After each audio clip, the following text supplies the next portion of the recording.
Holler if you hear me, and welcome to tonight's edition of Art Uncensored. It is the top of the hour.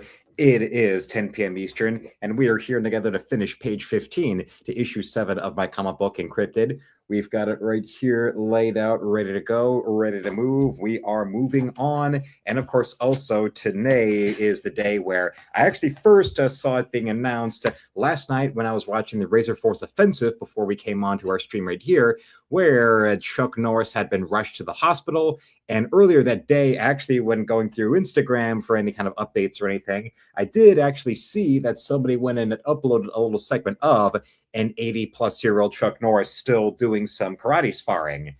And, well, this morning now I came to the news that Chuck Norris passed away at age 86. But then again, for a guy who was a competitive martial artist who actually really competed as opposed to Bruce Lee, who did an awful lot of talk about martial arts and did a lot of stuff in movies, but never actually really competed in any sort of capacity. And when it came to like fights he had, we only have his family. We only have like the word of family members to say about him being in street fights as a teenager, and also about the famous thing where he went up against the man who was representing traditional Chinese martial artists who didn't want him teaching white people or black people, and that he went and beat him in 3 minutes and all that. But we only have the only eyewitnesses were all people that were students of Lee, who were all probably more than amenable to exaggerating his claims and all that. Well, Norris, on the other hand, actually really honest to God competed in any capacity. It doesn't matter if it's full contact or point. The fact that there you are actually competing and proving it is far more worthwhile than people like my father, who went on and on about how badass they were, but I never actually saw them in a fight. And the most I ever saw them getting physical was when he would go and get physical with me. But then Chuck Norris, on the other hand, went and ran roughshod across the competitive karate circuit and all those kind of tournaments after he already was a veteran. And the fact what got him into martial arts was the fact that he was there stationed, I believe, in Japan while he was serving in the Air Force, I think it was.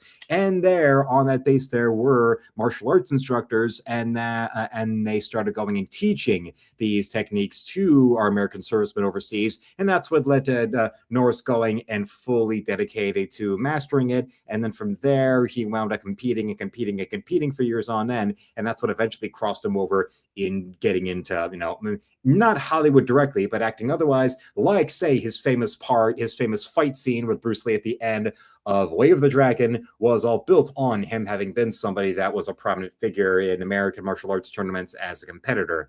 So yeah, that's what led to there. And on other more Norris-focused roles that were built around little things like little small independent outfit kind of exploitation martial arts movies he would do, like The Octagon being an early one.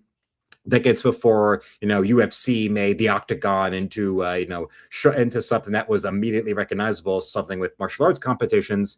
But there you go, and then it grew over time to then getting legitimate studio work behind him with doing movies like Lone Wolf McQuade, and then you have Canon Films with all the stuff he did there, like Delta Force, or with the likes of our good friend known as Code of Silence, the favorite Chuck Norris movie of Bo Schembechler, if you know about that team doctor that got exposed a few years ago, and then ESPN talked about it briefly for a little bit of coverage of a press conference of some 60-something former Michigan players all talking about this doctor that diddled them, and the coach completely covered for the guy.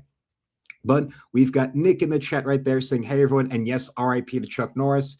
Absolutely, positively. And well, in the 80s, how big was Chuck Norris as this martial arts action star before the likes of Van Damme or Steven Seagal or Dolph Lundgren got any kind of place in Hollywood? Well, considering around the time of the early 80s or so, with movies that Norris did, like Lone Wolf McQuade being out, that's where you had merchandising like the Chuck Norris action jeans, which you can find print ads for online to see, as well as a cartoon show with a toy line and a tie-in comic book with Marvel at the time when Marvel was ubiquitous with doing successful licensed comics with cartoons or toy tie-ins that had toy lines that had cartoons that were meant to advertise the toys, like G.I. Joe or Transformers, and I believe even the GoBots. But for sure, yes, there was even the Chuck Norris Karate Commandos that had toys, the cartoon, and Marvel Comics. including some issues that were drawn by none other than Steve Ditko of Spider-Man fame, drawing Chuck Norris Karate Commandos issues during the height of the Jim Shooter editor-in-chief reign at Marvel of that era. And then what did make Norris stand out, interestingly, besides all those other martial arts action stars that wound up emerging after were him, all of them, when the bloom fell off the rose with them being a box office draw, they all wound up going the direct-to-video route with maybe, some of that stuff getting theatrical releases in foreign countries with, foreign investors and all that. But then in America, it was all straight to direct-to-video. Norris went the route of being more closer to a conventional kind of movie star when, the lead role offers, run out for them, which is to wind up going into TV and that actually making him and keeping him just as much of a pop culture mainstay and as much of a success story with the long run of Walker, Texas Ranger on CBS, as opposed to going and doing a succession of straight to video tripe. Which, well, I mean, yes, there were a few ones that he did movie-wise in the 90s that, although some of them still were theatrical releases, they were far less in line with stuff he had done before, like Delta Force or the great one, The Hitman, where he's got a mullet and a sawed-off shotgun and a long trench coat, as if you've got Chuck Norris playing the Punisher. So if you wanted to see what it'd be like to see Chuck Norris as the Punisher, watch The Hitman. And that's probably one of those that would be readily available on Tubi with or without his passing being all over the news. Let me see that.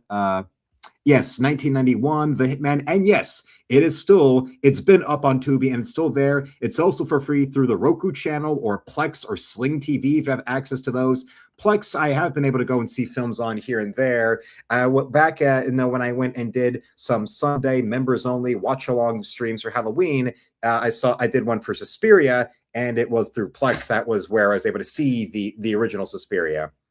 But yeah, that one, along with, of course, The Way of the Dragon with the Bruce Lee fight and everything else that Norris has ever done, has all now, of course, pumping up through when it comes to viewing figures through streaming platforms, most especially Walker, Texas Ranger, which CBS aired the show, so that meant it would have been under the Paramount ownership. So I wonder if Paramount Plus has that. Let me see, because Walker, Texas Ranger was a show that I knew was on, but I never actually watched it. And actually here you are in great luck because it's for free on Pluto. Just like how now they've been advertising that the X-Files is now available to watch on Pluto for free. So, I mean, that's good.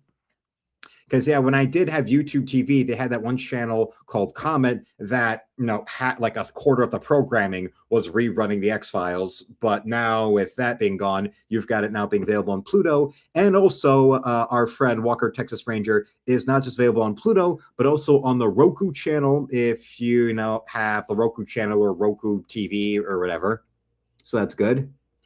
And yes, you would have seen me brought this up. The unboxing video was recorded and uploaded for members to see. It's a members only video, and come tomorrow, it'll be uploaded. It'll be posted and premiered for everyone to go and see. But yes, this is one of those where one of those perks of being a channel member is you get to see content like this first, where I did a little unboxing of this being the latest volume of the Epic Collections Marvel's done, in particular for The Punisher, because, well, the fact that this just went to print is now made available last week over there at Amazon, and also coming across a physical copy of this at my last visit to Liberty Comics. Yeah, it's nice to see that, well, they're quietly admitting that little quiet part out loud about Disney, with Disney is about how, yeah, the Punisher in his unadulterated white skull bedecked Frank Castle form actually is a seller between doing a new Epic Collection volume for the first time in years, since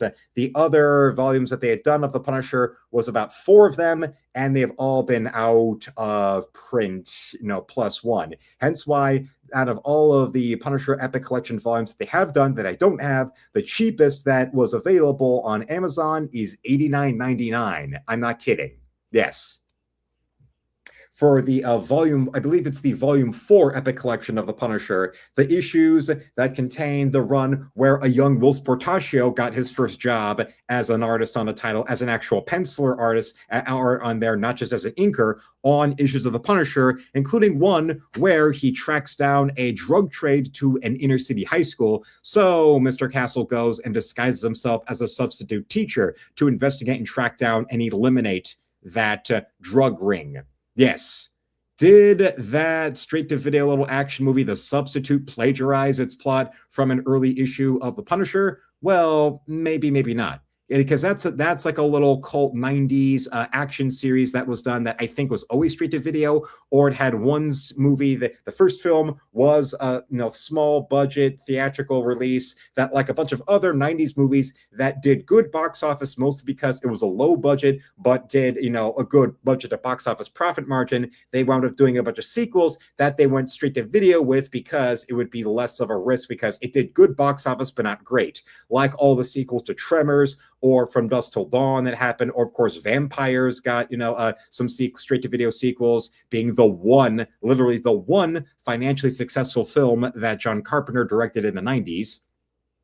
And yeah, but then again, before and after the initial years or so of Mike Baron being the original writer of the original Punisher monthly title, yeah, there's a lot of stuff in there that is both either eerily similar to action movies, but of the time before or after those comics were published, as well as a lot of stuff that went on there was stuff that then what happened to later on with say, Garth Ennis's run on the character. As much as I like Garth Ennis as a writer, still, there's a lot of what Garth Ennis did with the character that Mike Baron did first in the original monthly Punisher title. But as I've said, because Mike Baron doesn't have an accent, of course, not everything he writes is always so amazing and brilliant, according to the intelligentsia in the comic business.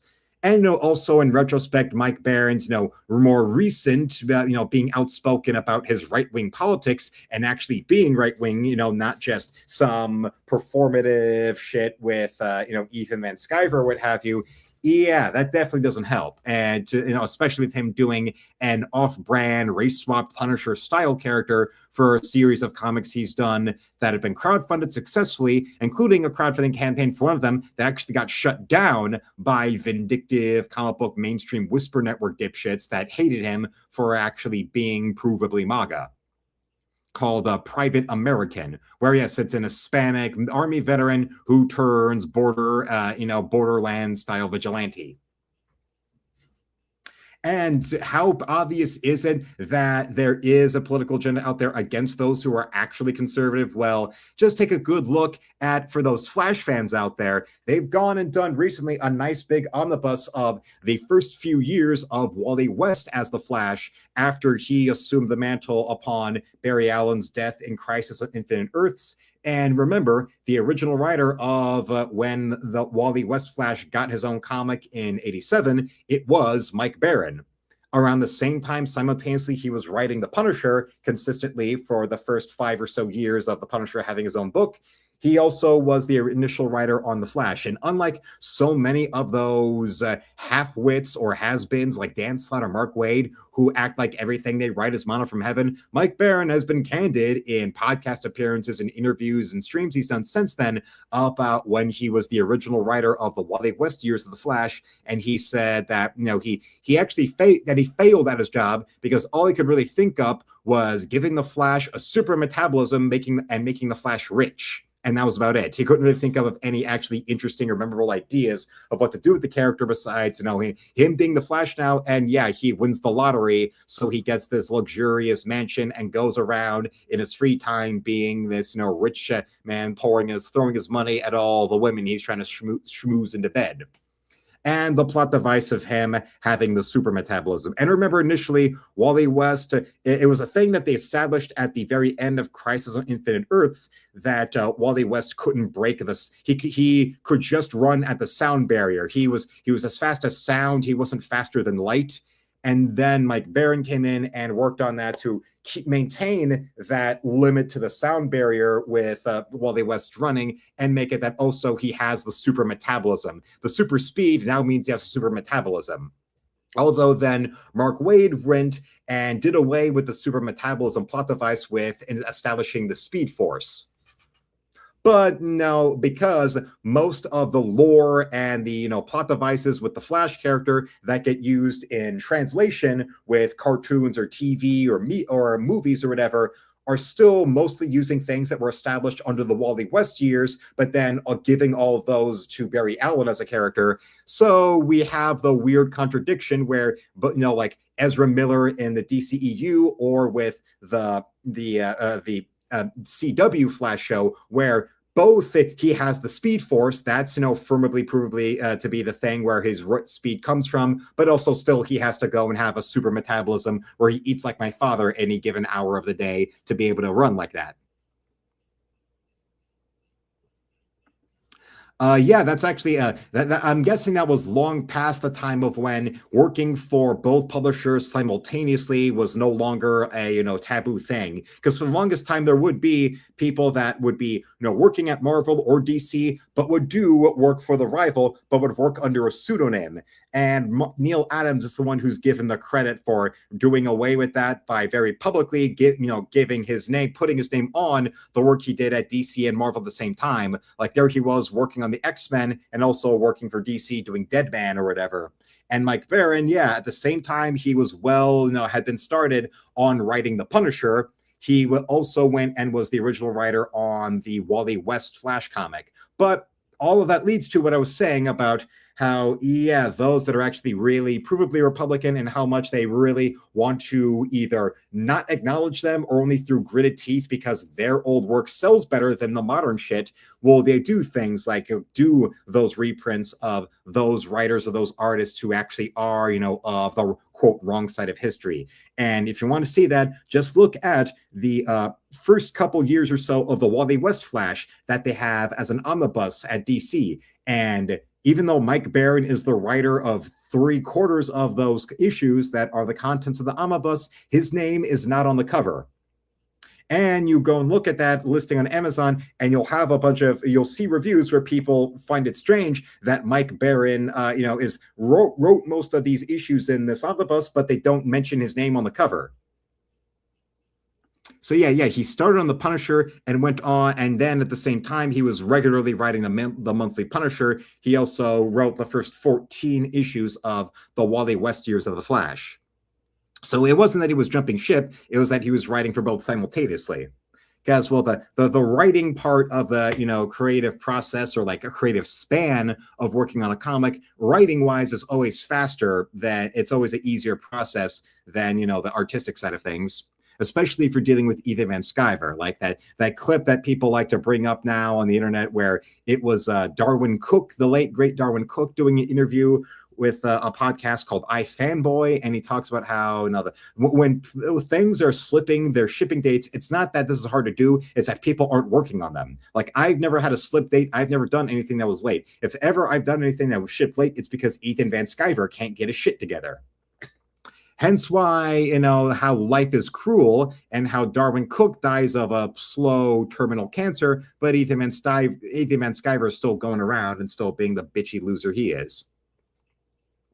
And well, if you want to keep it apples to apples, keep it to the Flash, just go. And for those Flash fans out there, if you like the Flash Rebirth, take a look at how increasingly wide were the gaps in between issues, to the point where, in case you're wondering why, the idea of having there be the new Flash comic starting with the new issue 1 of Barry Allen being back as the Flash, and then at the same time having a parallel comic that would be the Wally West Flash off doing his own thing, like they did when they restored Hal Jordan, but then kept Guy Gardner and Kyle Rayner around in their own separate book, but then they wound up not doing it. Well, it might have something to do with just how they were months upon months late with those gaps in between those last few issues of the Flash Rebirth, even though there was the idea of Jeff Johnson also go and do a Wally West focus book at that same time with the new wardrobe that they gave him, which meant just some slight extra details on his costume and an even darker shade of red than he already had. And that really, it reminds me of that exaggerated muscular look of a lot of comics are doing in the 90s. Well, this cover right here from Pakela And the inker I'm familiar with, Dan Panosian. Dan Panosian did wind up doing some work for 90s publishers, for, Wildstorm, or for Rob Liefeld under his Extreme Studios, under the whole Image banner in the 90s. And I even said this myself when I looked at the preview pages for this listing on Amazon.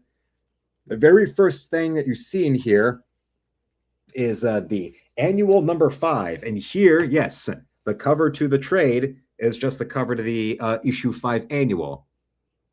Right, that look, and yeah, right there, that sort of hatching rendering is definitely this artist. I'm going by the first issue is a Stephen Butler, with the artist Stephen Butler, but with inking by Dan Panosian. So yeah, you can tell, even though this issue does actually have visually coherent and sound compositions with its pages, that Rob Liefeld, Jim Lee rendering of the overblown cross-hatching or physique, the muscularity and all that, is definitely there.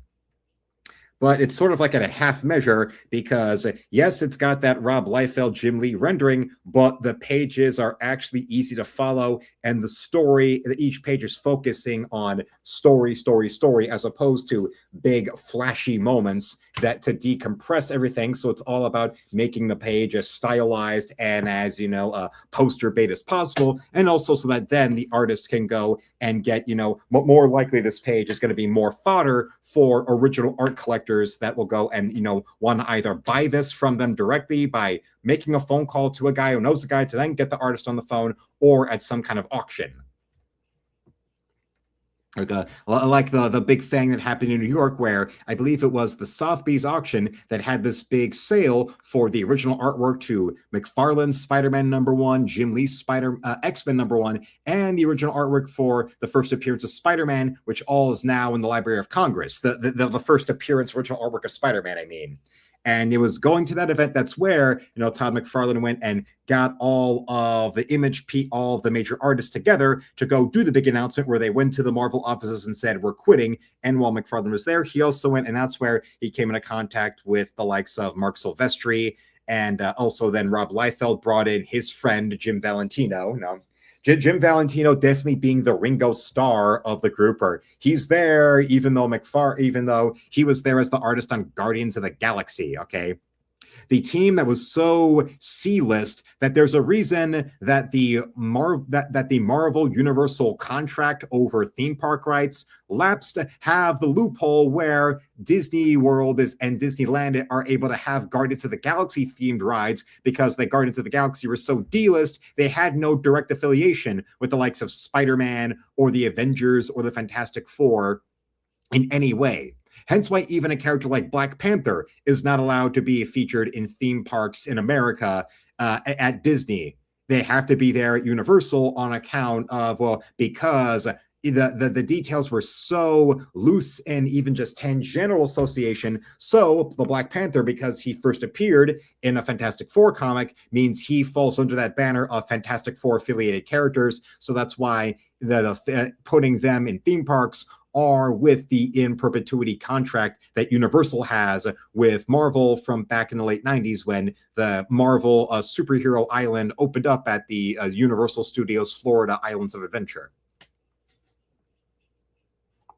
That sort of affiliation. Like even the Punisher, if you wanted to put that, you couldn't put him there at Disney, because remember, the Punisher's first appearance was in Spider-Man. Hence the obvious member-bearing novelty of having Kurt Angle's nephew come back to play the Punisher in the new Spider-Man movie, because he made his first appearance in Spider-Man. One of the most famous Spider-Man comic book covers of all time is that first appearance of the Punisher, where the design is just that figure shot of Frank Castle with his rifle, and there's the main image is the big circle of the sniper rifle gun sight of Spider-Man, like, enter the Punisher. One that's been parodied over and over ever since between other Spider-Man comics since then, and other titles have done it. Like I mentioned, those different like NC-17 kind of title comics that Warren Ellis or Alan Moore or Garth Ennis did for Avatar in the mid-2000s. One of them, called No Hero, even had a cover that spoofs that. But then again, Avatar Press was almost as guilty of as Marvel in the 90s or Dynamite Comics in perpetuity of just insufferably insane amounts of variant covers for every single issue. Although, at least with Avatar, when you go and look at back issues of stuff they published, they'll have that, like, the numbering on the covers will be like, issue 3A or 3C or 3B or 3D, depending on how many variant covers per issue. Like I mentioned, I have that one I mentioned, the Warren Ellis written comic No Hero, that had the great Juan Jose Rip as the artist on there. Well, I don't have No Hero. Black Summer is one I do have. That was Ellis working with Juan Jose Rip. And another Juan Jose Rip drawn Avatar Press title I do have is that Brian Pulido written Nightmare on Elm Street comic Paranoid that Avatar published. And I'm pretty sure it was only like a 3-issue miniseries, but each one of those issues has like 6 different covers, including multiple covers being done by the same artist, if I remember right. And yes, RJ says, I love that pre-Disney agreement at Universal, where yes, one hand is giving the finger to the other ever since Disney acquired Marvel. Because remember, the contract states that so long as they keep those theme park rides in working order and keep that whole area in working order, that means that Universal keeps those theme park rights to all those Marvel characters that are affiliated with the X-Men, Spider-Man, the Fantastic Four, or the Avengers, even at such a tangential affiliation. Hence why, they can't put Black Panther in Disneyland or Disney World, because the wording in the contract is so loose that the Black Panther simply appearing in Fantastic Four first makes him Fantastic Four connected, so they can't do that. But at the same time, as long as Universal keeps those rights up, they can keep on using them, and the contract is still maintained. But also, any new additions or any expansions that Universal would want to do has to be met with Marvel's approval. And of course, Marvel, being the spineless little bitches they are, would never want to go and do anything that would go and approve of any potential extension or update of the Universal Studios Marvel Superhero Island. So that's why all that stuff has not had any new additions or any new rides since, I believe, like 2003 or so. Because, yeah, there was the big update with the Hulk ride that they had that was meant to tie in with the Jennifer Connelly Hulk movie. They did their own version of the spinning teacup style ride with Storm that they added in 2000 after the thing opened in 1999. And although there was an update to all the technology to the ride, they have that like 3D movie interactive Spider-Man ride that won awards when it first came out, that they've kept on going and kept on doing since then. Hence why I remember when I went to, there was but at the same time, because it's still Marvel related, at the same time, you go to that free City Walk park that they have at Disney World in Orlando, and there's merchandising for Marvel related characters. And it's also funny, if you go to the gift shop there at the Marvel Superhero Island at Universal Florida, they'll have new, fresh Marvel related merchandising, and that means everything. If it's Marvel related to movies or new stuff that's just the generic, comic book versions of the characters. Although, considering how the MCU is so terrible these days, going into a theme park where it's all the bright 4-colored real comic book based versions of those characters is, I know that's actually much more pleasant to go to and visit. And of course, all the great Adam Kubert artwork they have, where they took all these Adam Kubert pieces of art that they commissioned him for the park and had these giant 3D, like cardboard 3D standees of them that have been open and up there and maintained the whole time the park's been around. And also, if you look at all of them, and Adam Kubert went and hid his signature somewhere on their figure, somewhere, whether it's the giant Wolverine one, or if it's the Storm one, or Hulk, or Kingpin, or I believe the Hobgoblin, all of it's there. And yeah, if you want to show you, I'm not kidding. There's this Punisher Epic Collection. It is I believe, Volume 4. It's called the Punisher. It's called Jigsaw Puzzle, and here is the Amazon listing for it. to show you that, yeah, this is the most competitively priced of those previous and all out of print epic collections of the Punisher that Marvel published. Some of them I have, a lot of them I don't, but yeah, here, this one. And look at that. Yes. They have a used paperback by used, $89.99. And in that condition, used good. And it's the last one they have in stock. And what it's seen here, it contains issues 35 to 48. It has the 4th Punisher annual, as well as the Punisher No Escape and Punisher The Prize, which are both one-shots that they did around the time.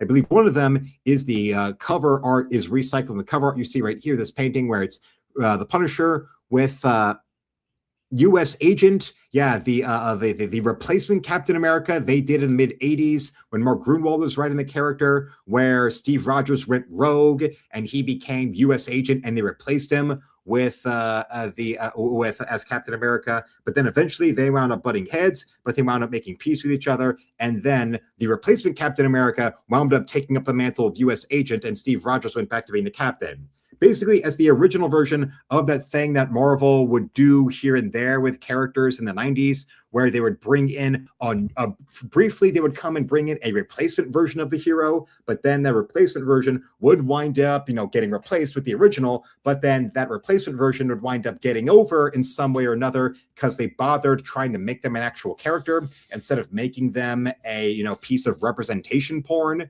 Like with either that version of Captain America, who then became U.S. Agent, or if you remember, there was the replacement of Thor that they had in the Thor comics when Tom DeFalco was writing Thor.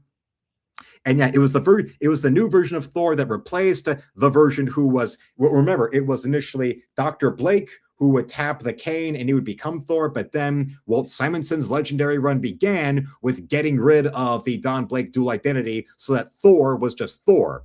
But then the, pure Thor version of Thor wound up getting replaced with a new guy who was like a construction worker who got the power of Thor. And he had the helmet that included the mask and the big blonde beard. And then eventually they wound up bringing Thor back to taking up the hammer, to taking Mjolnir back. And then that version became Thunderstrike in the early 90s.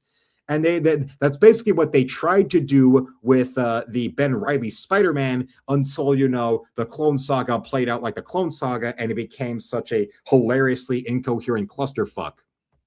Oh no, Peter Parker's not been Peter Parker. He's really been a clone this whole time. And this guy, Ben Reilly, is really Peter Parker that took up a new identity. But now this Peter Parker who thought he was real is just a clone. Well, now he's expecting a child with Mary Jane. So he's going to go and move away and retire. And Ben Reilly would take up being Ben Reilly, the real Peter Parker, will go and become he'll become Spider-Man. But then Dan Jurgens in particular cried foul and insisted on bringing Peter Parker back when they hired Dan Jurgens away from DC with all the great lucrative work he had done with Superman during the Death and Return of storylines. So then they went and pulled the fast one and brought back Peter Parker and then kept Ben Reilly around as the Scarlet Spider.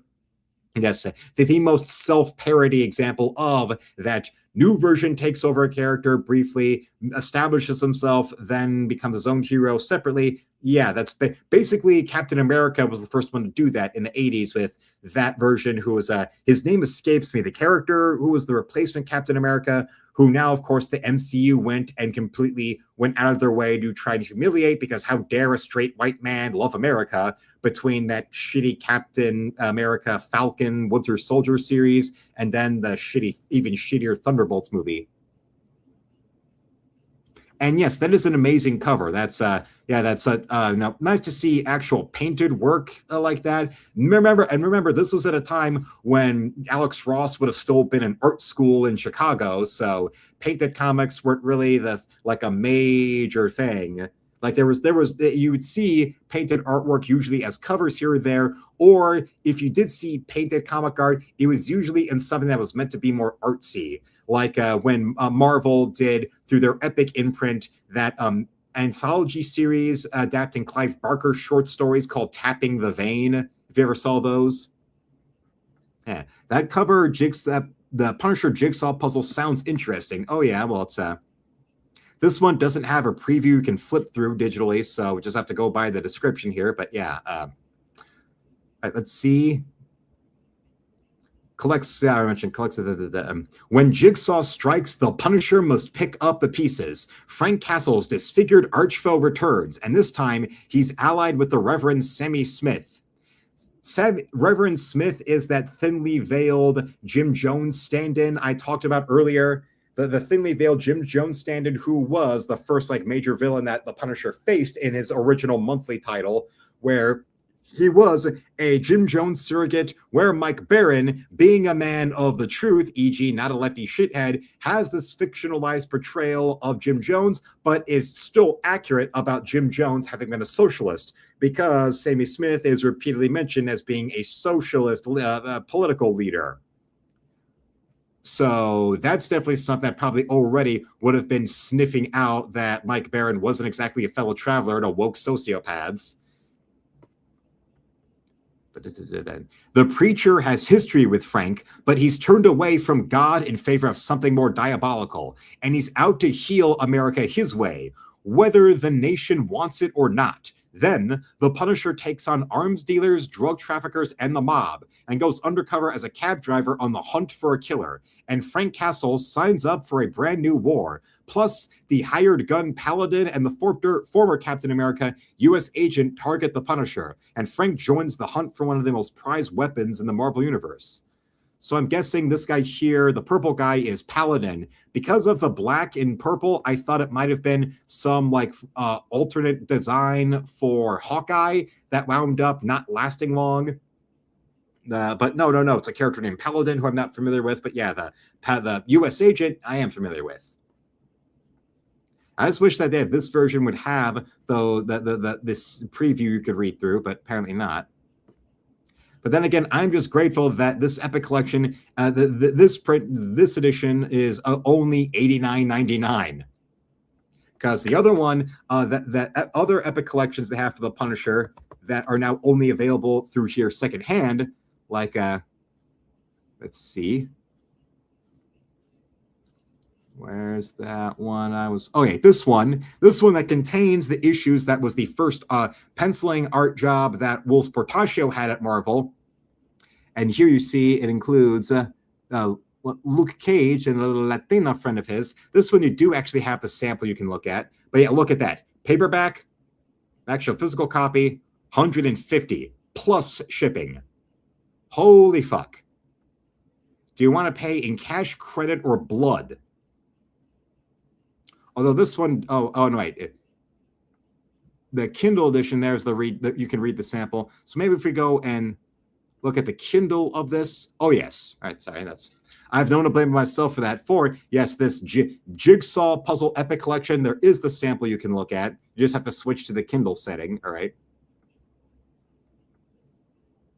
Okay, there we go. So yeah, as you see here, the No Escape one-shot that they reprint in this, they take that cover to make the cover of this Epic Collection. Like I said, with the Punisher in the 80s and early 90s, there was a lot more quality control compared to other Marvel titles that weren't X-Men related of that time. And yeah, better artists that actually coherently told the story visually, and talented writers who didn't have a tactical axe to grind against the character completely. Although in those early issues, there is a crossover that the issue 7 of The Punisher has with an issue of the Anno Centi run of Daredevil. And it's a Rashomon-style story where both Daredevil and The Punisher are hunting down this fictionalized version of the Chicago Tylenol murderer. But in the Anno Centi Daredevil issue, when it comes to the interior monologue of The Punisher, it's so obvious that, you're brownstone Bolshevik like Anno Centi, your New Yorker white girl with the liberal arts degree, definitely is writing The Punisher as an ignorant Daily Show viewer's perception that's completely based off of Hollywood stereotypes and cable news brainwashing of how a gun-toting, hard-charging vigilante or veteran, how an ignorant lefty who's never even seen those type of people in person, how they think one of those type of people, thinks or walks or talks. but absolutely positively knows nothing about them.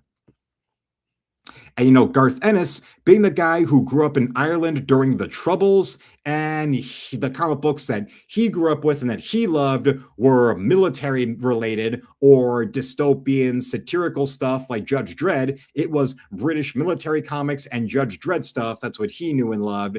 Maybe now you understand why a guy like Ennis is able to really understand the character and write him so accurately, whether he's going for the dark humor of his Marvel Knights Punisher stuff, like, in the Welcome Back Frank miniseries, where you've got Frank Castle punching a polar bear in the face to piss it off and attack a mobster that leaves the mobster lady bald and armless and legless. But then on the other extreme of going for the completely serious as a heart attack, NC-17 type of like premium cable type of show portrayal of the Punisher, where it's all in a horrifically nihilistic real world where there are no crossovers with the Fantastic Four. There is no Doctor Doom. There is no Infinity Gauntlet in that world. The only other established Marvel character outside of the Punisher himself being Nick Fury. And Nick Fury is given the gritty Frank Miller treatment, where his background is having been a Vietnam vet who then became a CIA operative. And hence all of the spin-off and or crossover stories that Garth Ennis wrote that stars Nick Fury, including a miniseries where it was Nick Fury in Vietnam fighting alongside Frank Castle, as Nick Fury's also doing clandestine CIA operations in Vietnam.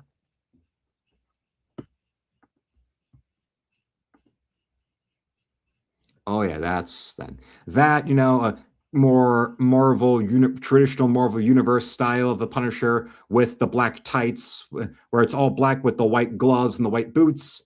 Although this being that pre-digital Marvel comic book coloring, you look at the Punisher and yeah, they do where it's like they do that thing that they did with the old school comic book coloring with characters that had dark hair or had dark clothes, where they put that blue tint on them. Like with that's a detail. I appreciated the attention to detail when Saturday Night Live did a superhero cocktail party skit when Margot Kidder hosted in the original run of the show, when it was the original cast, and Bill Murray is Superman. But if you watch the skit, you see they put like a blue dye into Bill Murray's wig. Like the wig he's wearing has blue tinges on it. So the production at the time had that attention to detail to put that blue tint into Clark Kent's hair that he had for the longest time before more modern comic book coloring made it, where now it's a different shade. It's a gray. They've actually put the proper accurate grayscale into his hair. But yes, the Frank Castle is dead. Call me the Punisher. That last line alone is why it is criminal to ignore Thomas Jane's portrayal of the character of Frank Castle. I know that Punisher Warzone is supposed to be the best, but people loving Punisher Warzone so much completely takes away from what Thomas Jane did, which really deserved better. That's what's the weird paradox. The popular Marvel comic books of the Punisher at the time of the Thomas Jane movie were the Marvel Knights Punisher. But if you look at the portrayals of the character and the tone of the movies that were made, the Punisher Warzone, which was all made in the wake of how much success and acclaim that the Max era of the Punisher written by Garth Ennis was, the more somber and the more gritty and the more heart attack serious portrayal of Frank Castle from the Punisher Max run is much more in line with Thomas Jane's performance in 2004. But then you've got but then Punisher Warzone, the movie, is more in line with the ridiculous, exaggerated violence and dark humor of the Marvel Knights Punisher that Garth Ennis wrote. It's a strange, reverse psychology going on there. I can't be the only one that notices that, right?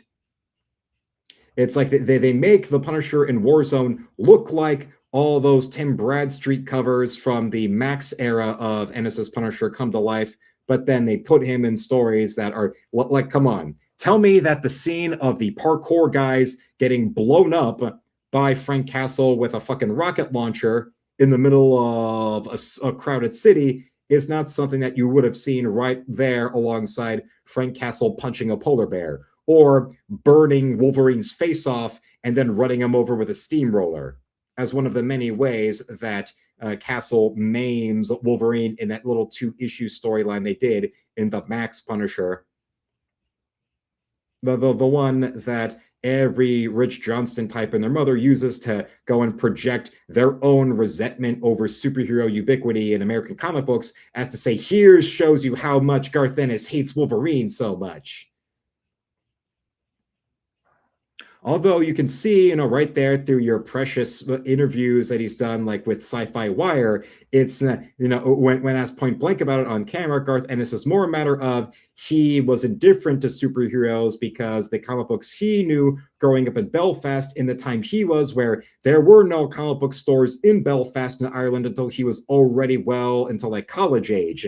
And it actually was there in the first comic book store that was ever open in Belfast, Ireland, where he came across the co-owner, the co-operator of the store, who happened to be a future collaborator of his, John McRae, who was Ennis's artist on his run on the Demon, who then became Ennis's artist on his the original character he introduced in the Demon that then spun off into his own more successful comic, Hitman, which I've got the volume 1 on the bus of Ennis's Hitman. That ran as long as Ennis's run on the monthly Max Punisher book, which was 60 issues. And like with the Marvel Max of the Punisher omnibuses, the Hitman omnibuses are bifurcated where it's 30 issues per each, omnibus. So convenient, half and half right there. Yes, RJ was a great performance. Like if you want the Mike Baron mainstream Earth 616 portrayal of the Punisher in a movie, you go to the Dolph Lundgren film from the 80s. If you can get past the White Skull, the lack of the White Skull shirt, like what I was saying last night about Judge Dredd, about how the Stallone Judge Dredd is actually much more faithful to the world of the 2000 AD Judge Dredd comic book than the Carl Urban movie was. Not that people on both sides of the Atlantic would ever want to admit that, because they'll just keep on obsessing over he doesn't wear the helmet most of the movie, and Rob Schneider. But the actual, the storylines, the world building, and all of that is much more in line in the world of 2000 AD in Stallone's movie than what you saw in the post Dark Knight gritty reboot style of movie that the 2012 Dredd was. And similarly with the Dolph Lundgren Punisher, if you get past him not wearing the White Skull, then you pretty much have the cinematic you have a very faithful, without directly adapting any particular story, adaptation of the Earth 616 Punisher comics that were his first solo work in the mid-80s with Dolph Lundgren. And then with Thomas Jane, you get you get a much more, although the film itself is uneven and has moments of out of place humor and all that, and even though there are characters in there that are directly adapted from the Marvel Knights era of Garth Ennis writing the Punisher, the performance of Thomas Jane is much more in line with the Frank Castle that you saw in the Max Punisher run. And then you get Punisher Warzone, which is like the Marvel Knights Punisher. That it is pretty much one-to-one to that. The filmmaking, the screenwriting, the acting, and all that is much more in line with the absurdity and the comedically graphic violence of that world of Marvel Knights.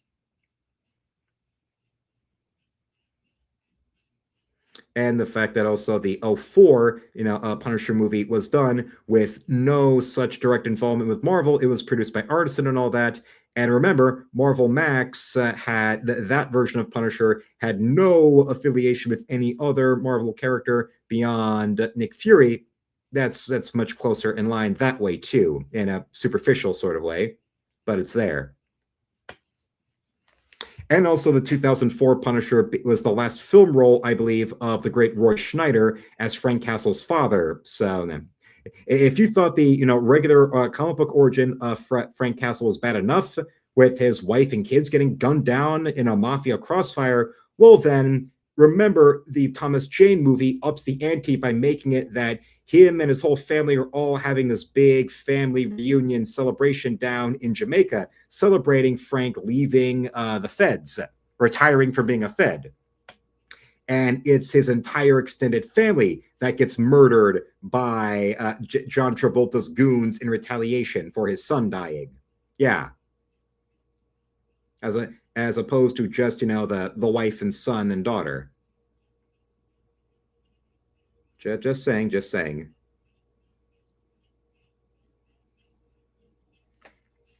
Although when it comes comic book wise to the Marvel Max Punisher Garth Ennis was doing, stick to the Welcome Back Frank 12-issue miniseries they did. And I mean, if you're a completist, go get and read the follow-up ongoing monthly Marvel Knights Punisher stuff that Ennis wrote that ran like 30 plus issues or whatever. But I think at that point it gets repetitive and formulaic, where it's like, you have Garth Ennis repeating himself creatively, and it winds up following the same idea of, oh, here is the most insurmountable enemy that now has been hired to try to kill Frank Castle, and he's never fought somebody as insurmountable as this before. That sort of thing. Or doing like, oh, well, this villain he thought he had gotten rid of and thought he had annihilated, now he's back, but now he's, cybernetically enhanced.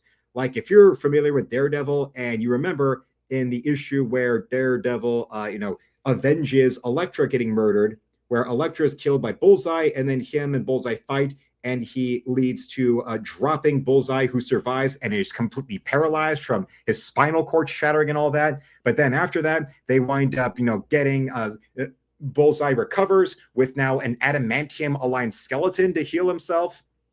And, well, that's sort of ridiculous comic booky superhero kind of stuff that, whether you like him or hate him, Garth Ennis is a writer that's known to avoid or to make fun of. And then you've got the giant Russian that Kevin Nash played in the Thomas Jane movie. You see him and Frank Castle kills him, but he winds up making a return appearance during the monthly ongoing Punisher title, where now he's been, modified, where they went and put cybernetics in him, but also they attached the Russian's brain to a woman's body. So now it looks like the Russian is in drag with cybernetic pipes coming out of his neck. Yeah. And also there is, although it's notorious, I still will probably be more interested in that than I would be with anything Punisher related done by Rick Remender or Jason Aaron, was the first Marvel Knights run of the Punisher. The miniseries they did, that was one of the 4 launch books for the Marvel Knights imprint that had Bernie Wrightson doing art, or at least cover art, where it's a matter of Frank Castle killed himself. And now, because remember, Frank Castle for the longest time was explicitly Catholic, now his punishment, by heaven decides to punish him and to go and perform penance by resurrecting him as a literal angel of death with angelic guns to hunt down demons, basically making him a ghost rider fighting for heaven, making him basically the Spectre to Ghost Rider's Spawn. But that never got past that 4-issue miniseries. And then, but notice that was one of the launch books for Marvel Knights in '98. But then after that, they waited. And then it wasn't until 2000 that you had the Welcome Back Frank series Garth Ennis wrote. And yes, with the Thomas Jane Punisher, RJ says, I love that Castle makes the other son hold that grenade. Oh, yeah. And he's like, oh, you look like a strong guy. Ever tried any isometrics? Can you try apply the pressure to this grenade to be able to hold it? And then he just leaves Travolta's son there holding this grenade to hold on for dear life because he pulled the pin out. Because he's always got to just grip this grenade so it won't detonate on him. And then when he's got Travolta's character cornered, he's like, no, yeah, now I killed your sons. And Jane hears the grenade go off and he says, both of them. And then he slaughters Travolta, and then there's the fire emblem of the skull that's been burned into the parking lot where this whole thing happened. And well, you might, whatever you think about it, well, then you remember in that one, the Thomas Jane Punisher, His wife is played by Princess Daisy from the 90s Mario Brothers movie. Yeah. Well, she also had a little part in American Psycho as the pill freak woman that Christian Bale is sleeping with on the side. And remember that that was done by, I believe, Lionsgate or Artisan and all that. So maybe it was a matter of the production. It was the producers affiliated wound up, getting, so they wound up going with that casting choice because they'd already worked with her. You killed my son. It goes off, and Castle says, both of them. And there is the video game they did for the PlayStation 2, where they actually went and got Thomas Jane to voice Frank Castle. And they went out of their way to try to really make the character visually, really tried to make it look like it was a Garth Ennis written, Steve Dillon drawn issue of The Punisher. And yes, R.I.P. to Steve Dillon. Cancer sucks harder than Jennifer Lawrence on her knees in front of Harvey Weinstein. Yes. So something about Garth Ennis also I'll bring up and that'll praise. That there's work of his I don't like, but also one thing I do want to bring up is how, like with Mark Miller, with all the creator-owned stuff he's been doing lucratively, but he's gone on and brought on to the creator-owned work he's been doing exclusively for a while, all of the erstwhile big-name collaborators he had with his best-known stuff at Marvel. And when all that stuff, even before he sold Miller World over to Netflix, he would do a thing where, of course, from Wanted onwards, he would go and get his stuff, adapted into movies, or at least have an option to be made into movies, whether that option actually led to anything getting produced or not. Like most of the time before the Netflix deal, the comics he made, there was, Wanted was a big deal with Angelina Jolie in her prime in the lead role there, and of course, Kick-Ass. But then, beyond, Kick-Ass or then Kingsman, there's a whole bunch of other work he's done under that whole Millar World banner that has not been adapted, or that there have been, script talks, or there's been in development work, and then it winds up never actually getting made, like his comic Nemesis. And whether it was working with John Romita Jr. on the Kick-Ass books, like he worked after he had worked with him on that Enemy of the State storyline for the Wolverine series, or, of course, one of Miller's most famous works, Civil War. And then after Civil War, then Miller went and brought in McNiven to go and do Nemesis with him. And whether something's been optioned or not, whenever Miller's gone and had something optioned, he then winds up taking all of the money from all the income from that comic getting optioned as a movie or a show or whatever, and then giving all the money away to his artist. So I'm pretty sure that, Steve McNiven, I know he has kids, and I'm pretty sure that Steve McNiven, his kids' college fund was most definitely given a nice big boost by Nemesis getting optioned as a film by Fox back not too long after that comic first came out, even though that's never been made. Not even now with the whole Miller World Netflix connection that's led to things like that Black Gentleman Spy comic he did that got produced, or of course Jupiter's Legacy getting made as a show that only got that one season on Netflix. With the old man superhero in the comic is played by that one pretty boy soldier that was in all of the in all those Bay Transformers movies. And hello to Forever Lost right there.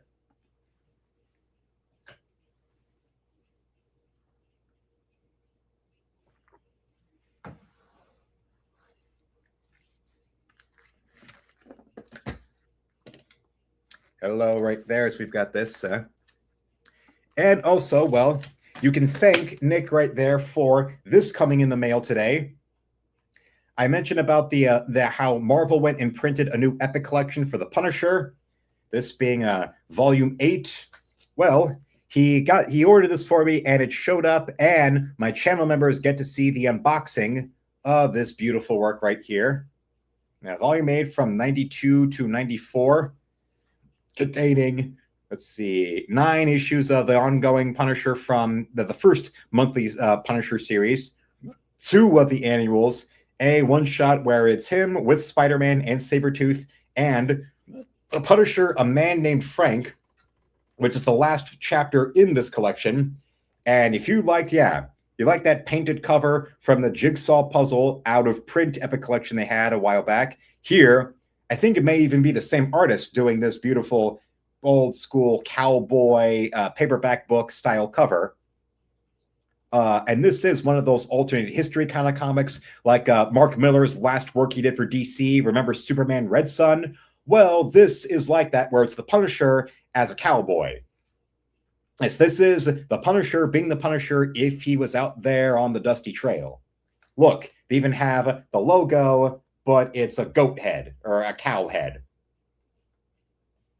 With Chuck Dixon as one of the few but excellent Punisher works he did, because with Chuck Dixon, whenever he was hired at Marvel, 90% of his bibliography for Marvel was either the Punisher or Conan. And also he did a bit of a run outside of that. I think the most he did was a run on Moon Knight in the 90s. Yeah, when they were when Moon Knight had his comic going, and although they kept Moon Knight going with his comic in the 90s, but the only thing people ever really want to talk about are those few issues where that guy Stephen Platt came on and to draw, and he got so big, so popular overnight, he then got bought away by Rob Liefeld.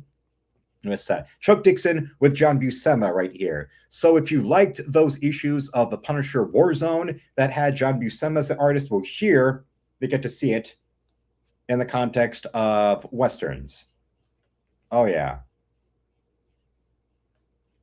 Now, there are those men that were perfect for a particular generation, but if you put them backward or forward in time, they'd be horribly out of place. But a man like Frank Castle, whether on the modern day streets of crime-infested, filthy cities or back in the dusty trails, oh, yeah, he would kick ass and take names.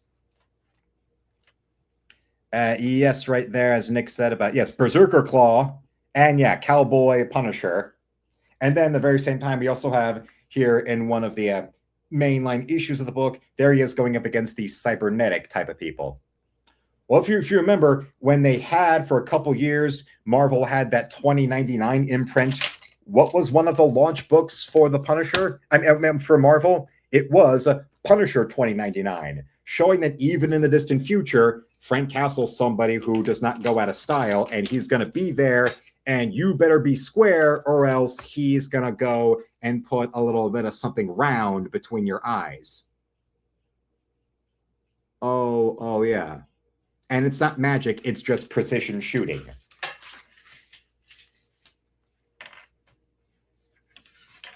Yes. No matter whatever time, no matter whatever period of history, the rapists, the drug dealers, the psychos, they'll all remember my name. Frank Castle is dead. Call me the Punisher. Like that Thomas Jane Punisher, the movie's interesting but flawed, but Thomas Jane's performance was great, and he deserved a sequel. He deserved a sequel that was better made and more consistent than what the movie was. What the movie around him was. And, well, unfortunately, by the time that they got, despite how successful the film was, and they had a sequel ready to go, it still got stuck in production delays and development problems to the point where Thomas Jane just wound up walking away, because it was 3 straight years of development and kind of going in and out of actually being in production, but then he just threw up his hand and said, fuck it. And then that's when they went and hit the, reboot button again with Punisher Warzone. Nothing against Punisher Warzone, but still, yeah. I wish Thomas Jane had a better film built around his performance, and that he got a sequel that would go and perfect all the flaws of that first film.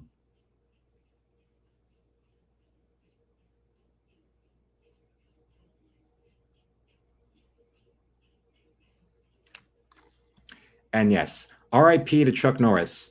Just saw a video on the guns of Doc Holliday and how the dude's guns are why and how he used them. I remember there was a brief time when the History Channel would show movies, and they had this like programming block where it would be some film from some period setting, and like during those like little in between the movie, sort of like with Joe Bob Briggs on Monster Vision or Rhonda Shear on USA Up All Night, they would have a little host go and talk, and the host would go and have some like expert on talking about different historical aspects that the movie's portraying. And one night, I remember they had it for Tombstone, and they had a guy come on and he held up examples of all the different guns that the real people portrayed in the movie had, including the guns Doc Holliday was walking around carrying in Tombstone, Arizona. So actually, I already knew a bit about that. Yeah, when the History Channel is still, historically based, as opposed to white trash doing their jobs, stuff like Ice Road Truckers or Pawn Stars. Yeah, back when, them having a show about them having a programming block for movies where they'd have some, expert or historian come on to talk about it, that was considered strange. Now, it's the or Ancient Aliens, also that one.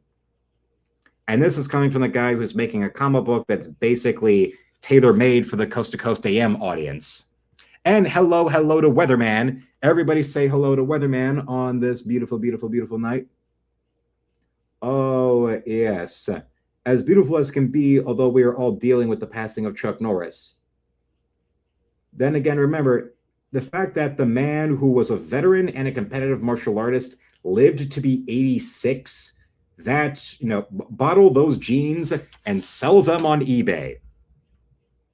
Because when you want to talk about all the Chuck Norris facts, or you want to talk about the man's man, no, that's why he really was a man's man. That's why he was Wu-Tang. Ain't nothing to fuck with.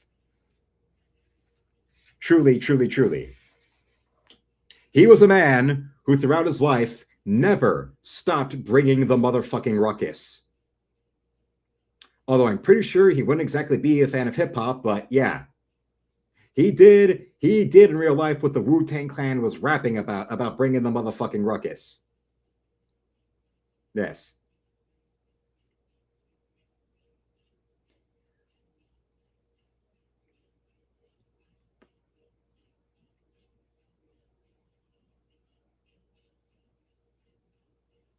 Very interesting. But still, that's great. That's great, the man.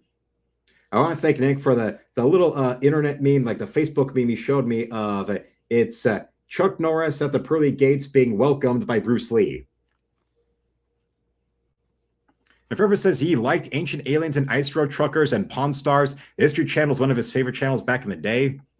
Well, I remember in the early 2000s when it looked weird and out of place for them to have like a program like one they had called Haunted History. Nowadays, they'd probably have, some docu-series about how whether or not the first Thanksgiving was haunted, or, ghost sightings at the Civil War or whatever.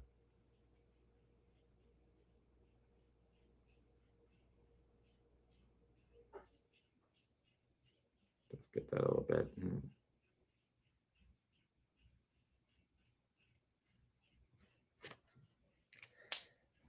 Oh, and let's see.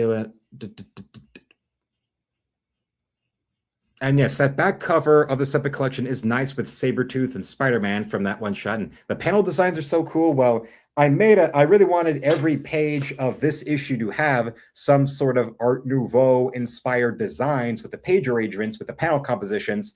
And I hope I've been doing that continuously somewhere or another on each page. And yeah, I remember Haunted History. That's one I do remember watching.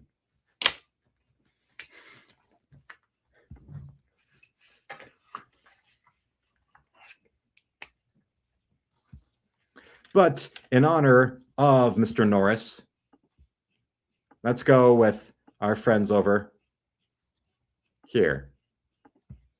She's never seen these either, and she's very excited. I hope you're ready for this. Okay. I figure there are two things that can help us bring in episode 400, which how we're here is amazing. The first is Canon Films. Yes.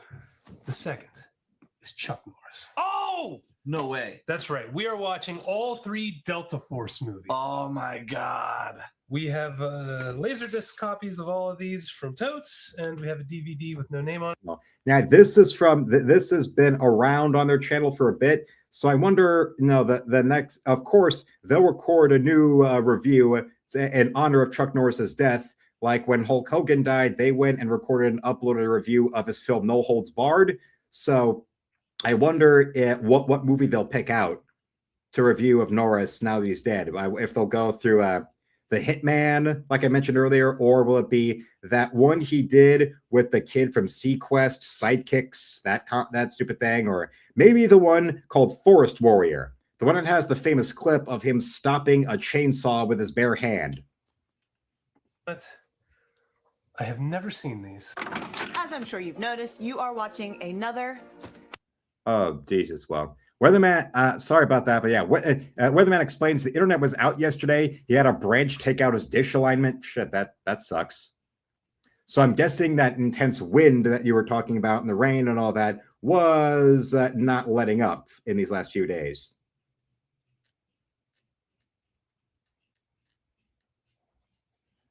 Stupid storm debris.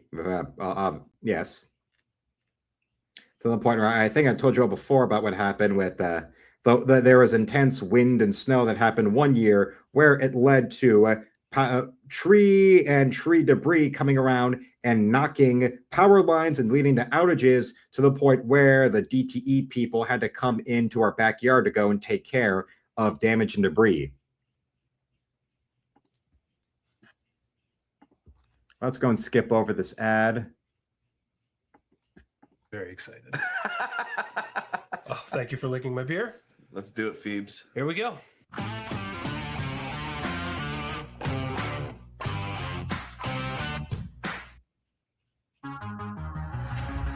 Taxes was so taxing.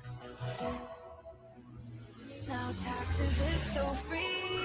Minimal tax, free edition only, roughly 37% of violence. Are you? Okay. That's all we need to know. Yeah. Start with an explosion. Yeah. First shot. I love it. Short hair. Oh, he's in the Delta Force. But apparently you're allowed to keep your mustache. I was just going to say that. We tried, but he can't be reached. Captain, don't go in there! Is this Steve James?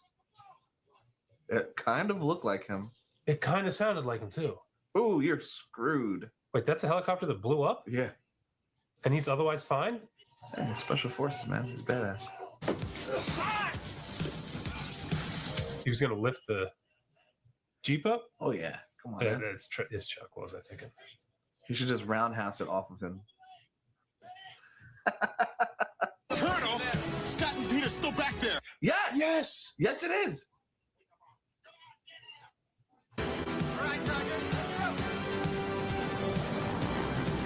It's music. Yeah.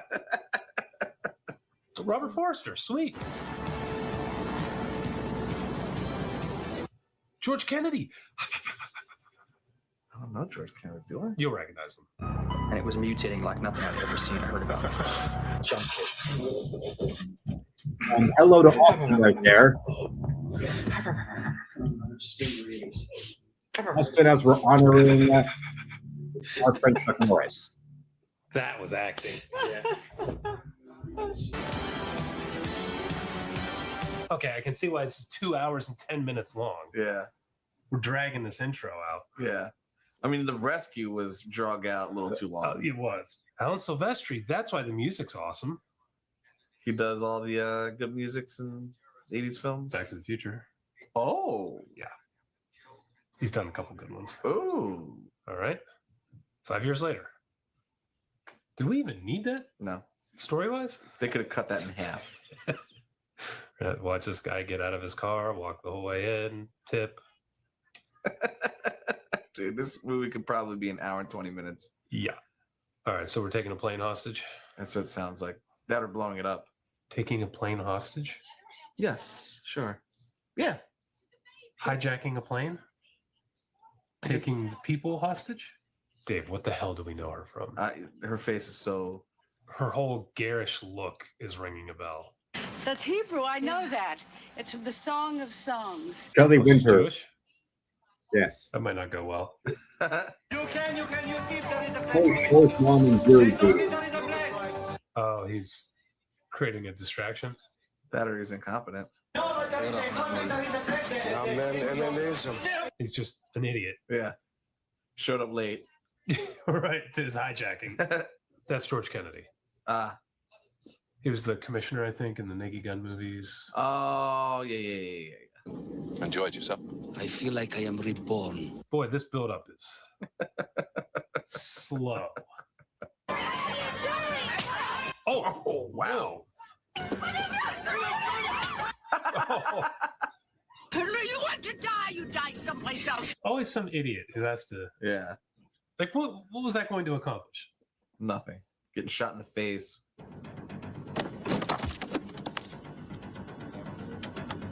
That would have sucked. Yeah. Movie's over. I'm a commander in the New World Revolution. NWO? NWR. I don't think we have enough fuel, Captain. Fly until your fuel runs out. That doesn't seem very well thought out. We don't have enough fuel to get where you want us to go. It's pretty exciting. Also, not enough Chuck. 2:20 in the morning, he's hitting on the bartender. He's been working the bar. I mean, that's a lot of shit. There's a white mark on my hand. You think they're gonna notice? Why'd they do that with the rings? I don't know. Because she's Jewish? I guess. Excuse me, sir. Excuse me. This young lady is pregnant. Shut up! Why would he care about that? Yeah. He's considering killing all of you. Yeah. He's a grenade. Autoplay. All men sit by the windows. Oh, this is kind of smart. All men have to sit by the windows. Is this going to end up not being a bad movie? Like the first one's just good. Yeah. What's that gun, sir? It might go off. Why do people keep talking shit to these guys? I don't know. Watch that gun, sir. Silence. There's no space to breathe here. Shut up! These people are idiots. I want him to pull the pin. Yeah. You think the captain's gonna show up? Oh, who'd call him? He's retired to that old horse farm. Just take your shirt off, please. You know it's coming off at some point. He's retired to a horse farm. Okay. I took the liberty of giving him a call, sir. He just might be on his way here, Colonel. Is that how it works? Mm-hmm. If you decide I want to be a part of this mission, you just go. You just show up? Yeah. There are Israelis aboard this airplane. I want you to identify them for me. This is priority now? I mean, that guy found the ring and they look like they saw a ghost. Yeah, that's true. Dude, he's sweating through his jacket? That's impressive. That's a lot of sweat. Yeah, man. That guy is miserable. What's the BO like in this room? Oh, dude. On this plane? That man alone just sweating through his jacket. Come here. Hold this. Wait. Now it's really... Dude, they're just sweating. Yeah.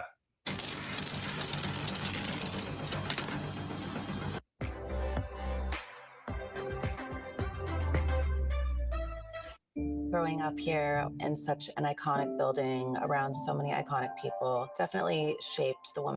Now would be the time to attack him. Really? Neither guy's holding a grenade. That one guy has two guns. Yeah.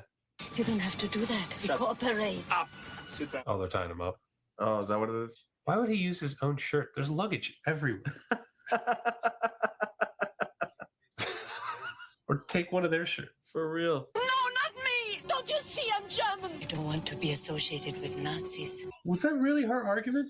Mhm. They want you to pick out the Jews so they can most likely kill them. Mhm. They're like, you don't want to be associated with us.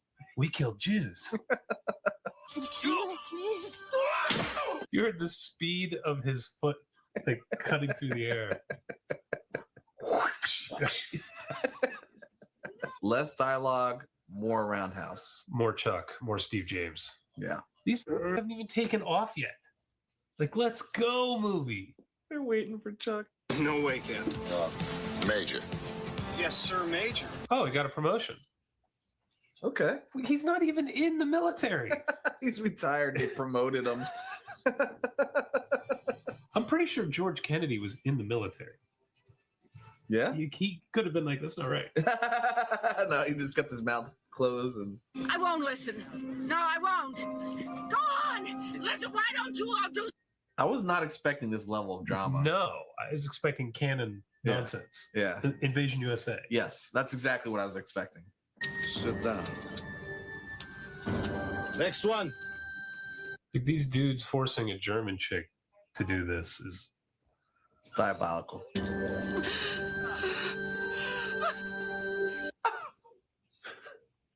It's called acting, Dave. Dude, was it really this hot? Or were they like spraying everybody down?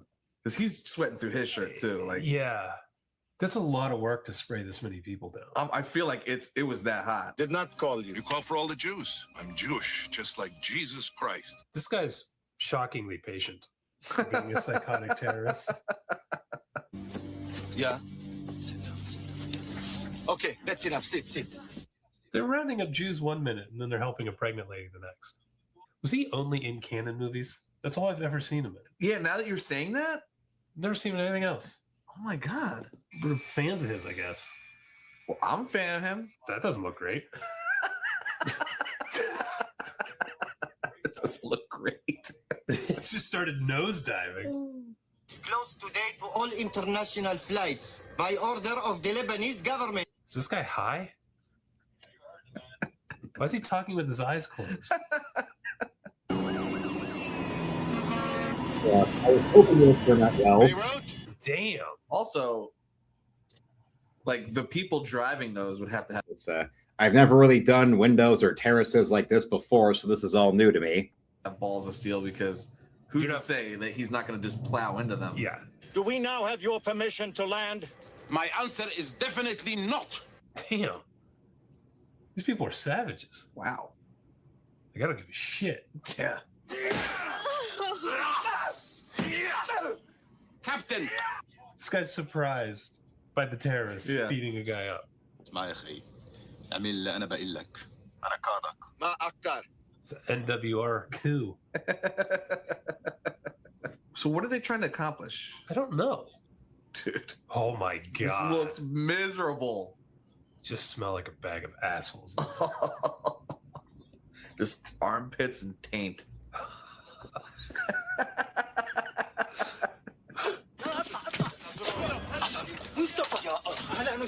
Oh, now they got three. Now they got a lot more. Oh, this is not great. How did this happen? How did the truck full of terrorists just drive up to the plane and get on? I don't know. Now you got problems. Yeah, this is worst case scenario. Yeah. Only Chuck Norris could solve this. There's only one man in the history of the world that could fix this problem. Wait, are they letting them go? They're 100% going to shoot them. Where to? I will let you know when we reach the sky. I thought they were kicking them off the plane. I don't know what's going on. That was weird the way they did that. I'm not even like a full beer into this, and I have no idea what's going on. So I know it's not. I'm like a half. Yeah. Half a beer in 47 minutes. This movie is long. It's really the pacing isn't great, like you said it earlier. It's bad. But it's not boring. No, it's keeping my interest. It's just there's so much extra stuff that you're like, why is this in the movie? Wait. So they did get them off the plane. Sure. Shut up, buddy.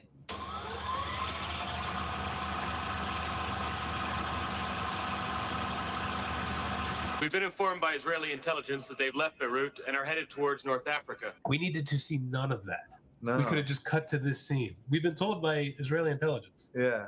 Not enough Chuck, though. He's had less than 5 minutes. I was just going to say 5 tops. And we're 47 minutes in. Whatever happened to Tommy Shelby?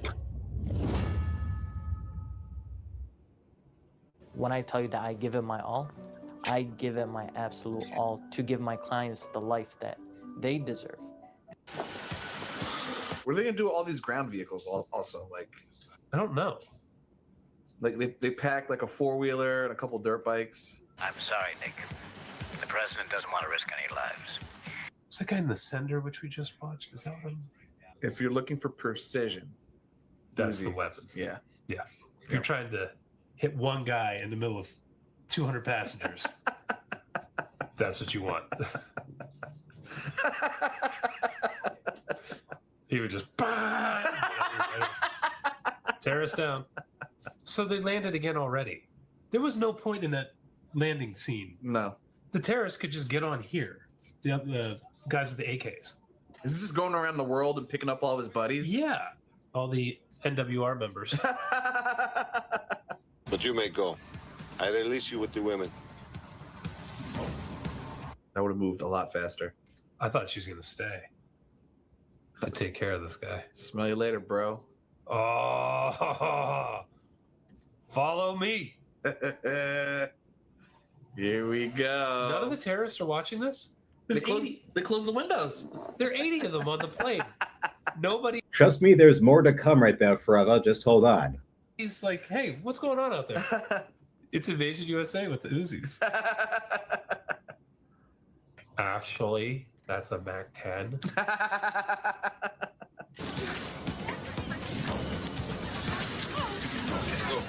Why? He's letting the Jewish woman go with her Jewish ring, but they rounded what? Dude, I have no idea. The guy has a weird morality I can't wrap my head around. Nah. Also, he was so sweaty, there was no need to lick his finger. No. How was there an hour and a half in this left? Yeah, what is gonna happen? Like, we should be reaching the climax Yeah, of they get on the plane. We have about a half hour here of fighting and Fiend. No. There's a whole other movie left. Why is this so long? And the whole thing is gonna take place in this airplane? I guess. What other hijack? All those men who came on board, 10 or 12 of them. God. He's like, what shit? Nobody was watching the plane in whatever the hell, Beirut? Okay, so they have to go get the hostages as well. Remember when I said it looked like they put them in a jail? Yeah. They show us all this shit we don't need to see, but they didn't show them getting off the plane.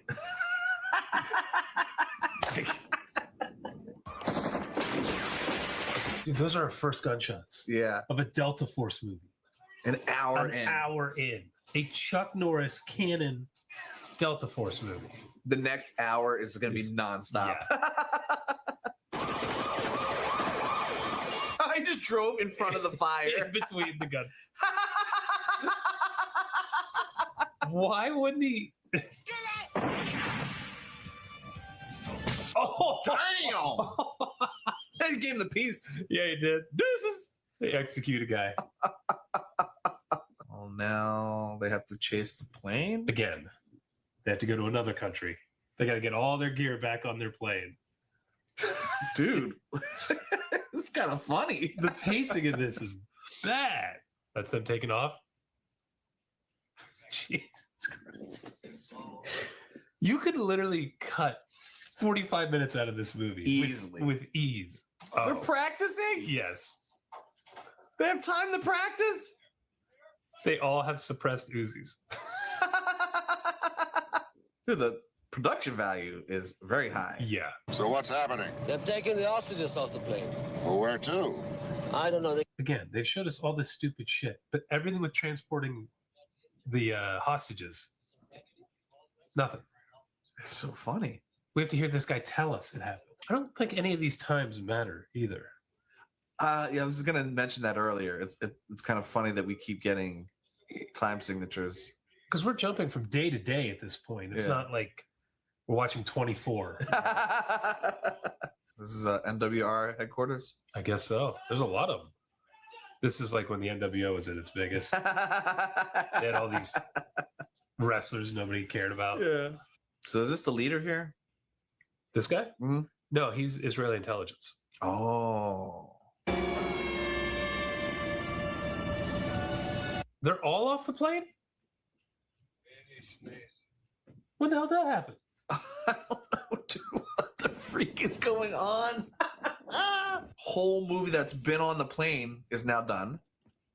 Now we're in another movie. Shouldn't we have seen that? No. No, they talked about it. The last we saw that dude, he executed the Navy guy. Yeah. And then they took off. Yeah. Now he's in a car. Yep. In Beirut. Which is where they landed the first time. Yeah. And then took. Yeah. Oh, jeez. What newspaper puts that on the front? He made the news. The Herald Tribune, man. They're editors. They're savage. Jeez. The local news plays snuff films. What the hell, man?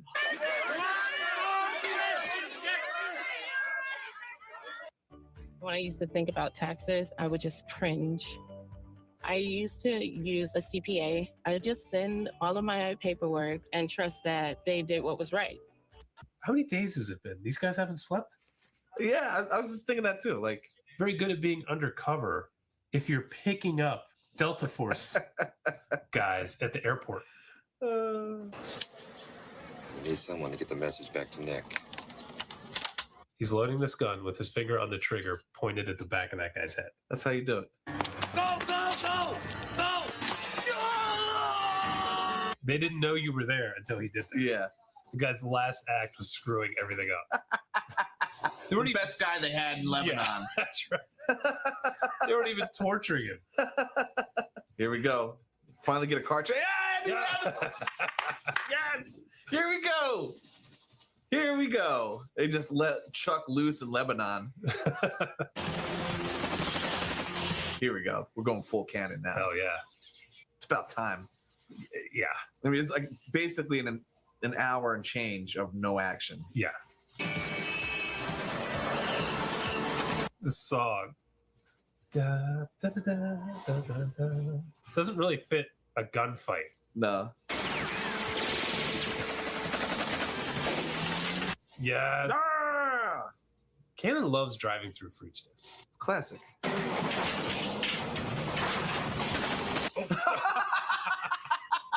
He's like, Jesus! I'm not even sure he intended to shoot. He was trying to hold on.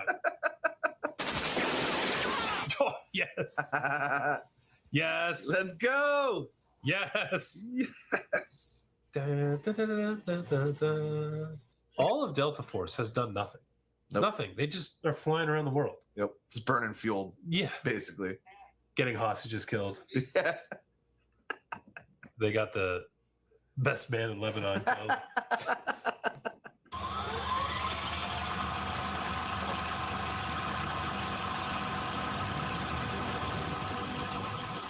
Look at this needlessly long shot of them bringing the boat in. Dude, this movie would be 50 minutes long if they took out all the extra fluff. All the bullshit.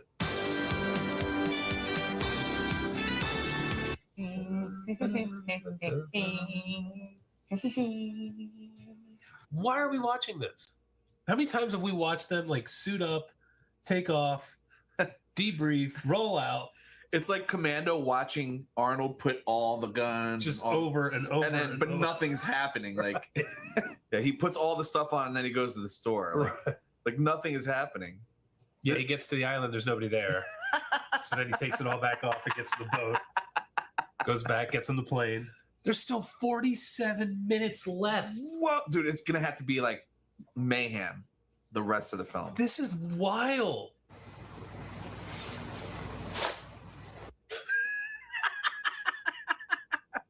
They got me on my heels. I have no idea what's gonna happen when, If anything's going to happen. if anything's gonna happen. They're going to get in there. The hostages are gone. Well, let's suit back up. Get all the vehicles back on the plane.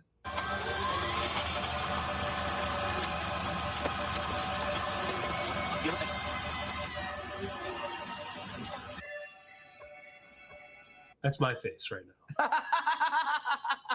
Can we get on with it? Remember all the hostages we got to meet and learn the characters and what they were about? Yeah. And then they left the movie? They've been in it for 45 A minutes. whole backstory. Yeah. Holocaust survivors. Dude, there's missiles on it! On a bike? Yes! We're gonna see that. Yes. Batshit crazy from here on out. It has to be, right? Please, God. Here we go. They didn't wake up from the explosion in the middle of the room? That guy was hanging on the wall. What was he doing? How'd they know there weren't hostages above them when they blew that up? He's not sensing someone's behind the door, like Invasion USA. Oh, he's sensing something. Yeah, as I said it. Yeah. His spidey sense goes off.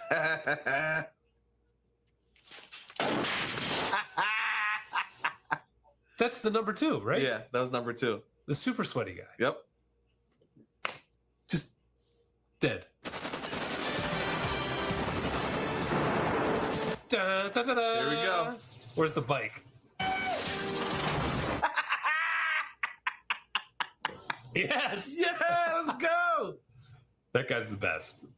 Oh my god, this got out of control fast. Dude, it had to because barely have any time left.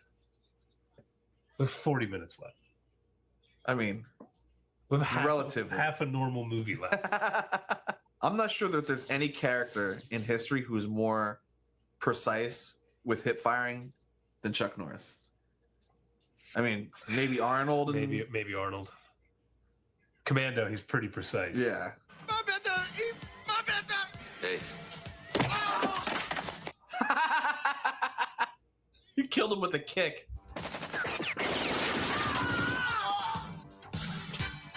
Baby's first year is all about their brain. So choose our Brainy formula. At Michigan Auto Law, it's not about the awards. But we did win Best Lawyers in America, like several times. Sorry. Oh, all right, going back in. What the?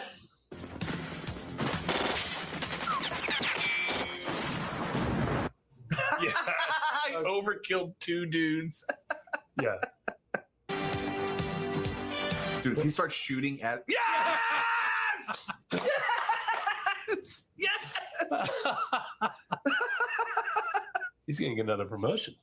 Hell yeah. He's gonna be lieutenant colonel after this.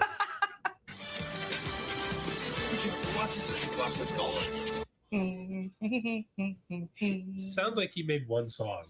Yeah. They just keep playing it over and over. Yep. Where are you shooting? What are you doing?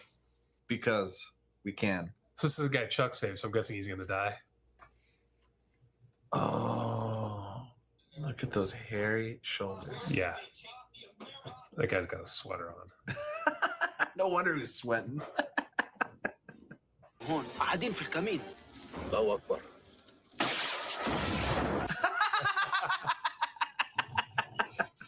They said it too. I think it's an ambush. Oh, he got get some. No, why wouldn't you wait till they're inside? Dude. Pyro guy. Wow. Welcome to the PVFS. Welcome, my lady, on this night where we're drawing page 15 while giving our we are grieving for Chuck Norris in our special way. So everybody say hello to her.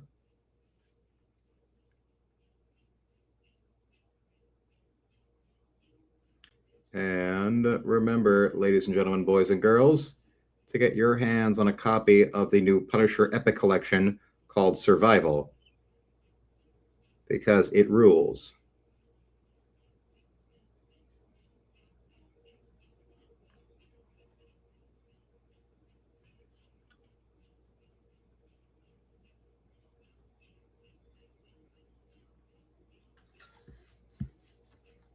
Hello, hello, hello.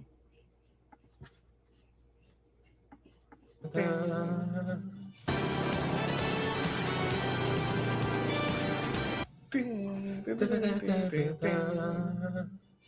at the missiles. Stop right there. Perfect. Dude. He's the murderous Gandalf right there. Okay, so what's the NWR trying to do now? It's 5:50 in the morning. Okay, thank God. Thank God.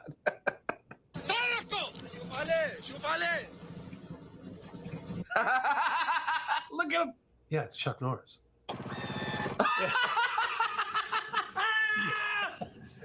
That's a hell of a shot. Yes. Oh my God. He's going to assault them on a dirt bike. Oh. Whoa. Oh. Who the hell did that? Yeah. Shook his head no. They're just shooting fireworks off the front of that thing. Driving around in go-karts and shit. You know you could be vaping formaldehyde, which is used in taxidermy. Yeesh. My name is CM Punk, if you haven't figured it out yet. Yes, finally. Let's go. We haven't seen one kick. Not one.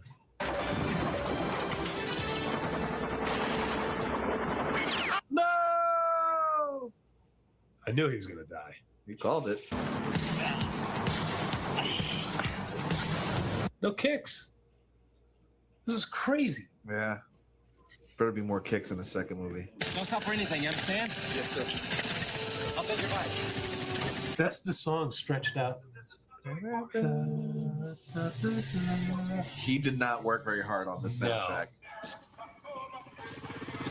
Going somewhere? He's waiting at the front door. How long has he been sitting there waiting for him to come out? He's gone. Now he's gonna freaking torture this guy. I saw he reloaded his rockets. Yeah. Yeah! Yes! This has to be the end of the movie. This is the boss fight.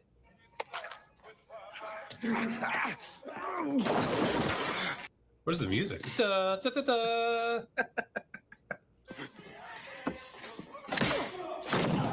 The next 15 minutes, we're just gonna be watching this dude get beat up by Chuck Norris.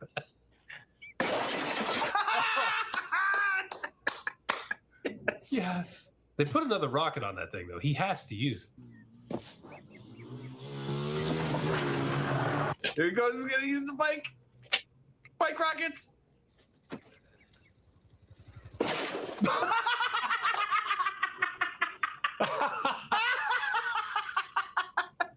I didn't even know you had one in the back. No. He beat him up and then got back in his bike, drove away, stopped, shot him with an ass rocket. God, ass rocket. Wow. The movie's not over. We've killed the head villain. They still have to Still have to save do the plane. Yeah, Why wouldn't you kill him on the plane? yeah. Like, who are they gonna battle on? I don't know. They killed all the main bad guys. Yeah. Oh. Yeah. Steve Yup. James, who has not taken his shirt off. Yeah, I was just gonna say I'm What? very upset about this. Chuck had some requirements. No one's upstaging me. Is he sniping with a micro Uzi? Yes, he is. Now they're not paying attention forever. Forever.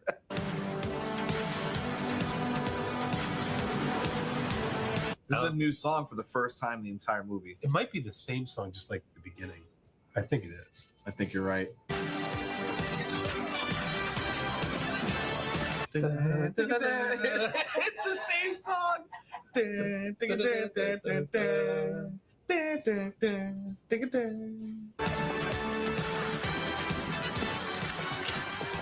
This is ridiculous. Wow. How much they played this song. The entire movie. Whoa, whoa, whoa, whoa, whoa. Hey, I'm still on you, dickhead. I wasn't touched. Where is that McCoy? Feels like Lee Marvin is maybe a little old to still be in Delta Force. I was just thinking that. Although this is the 80s, so he could be like 35 right here. That's true. That's true. Yes! Oh, Chuck's not there. No, he's too busy killing the rest of Beirut. Is he gonna have to catch up to the plane on his bike? Oh. Like climb the rope up in or something? He's gonna land on the plane and just stay on top of the plane the entire rest of the Shooting his Uzi up from the top.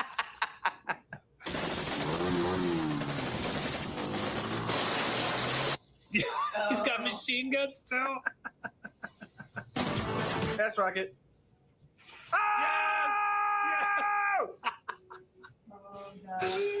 Who built this thing?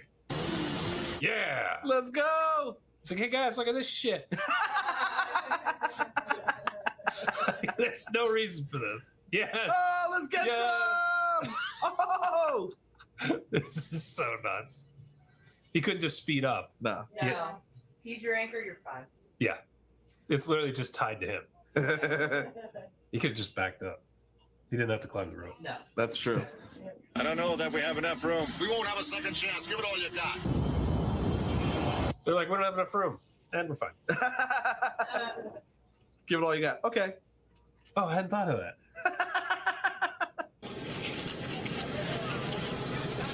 Boss. Get a transfusion from Chuck.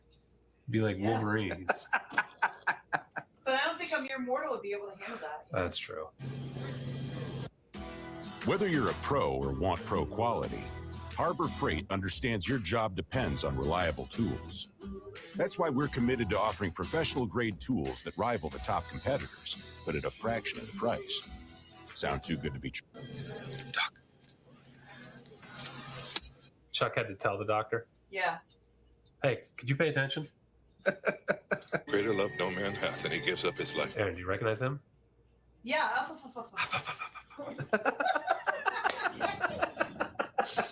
There was no point in them separating out the Jewish guys. That didn't amount to anything. No, cut the casting down. Yeah, like him saying, I'm Jewish, like Jesus. It didn't amount to anything. This is the song. The first time we got a different song in the past 2 hours. Don't worry, for the credits, we'll get it again.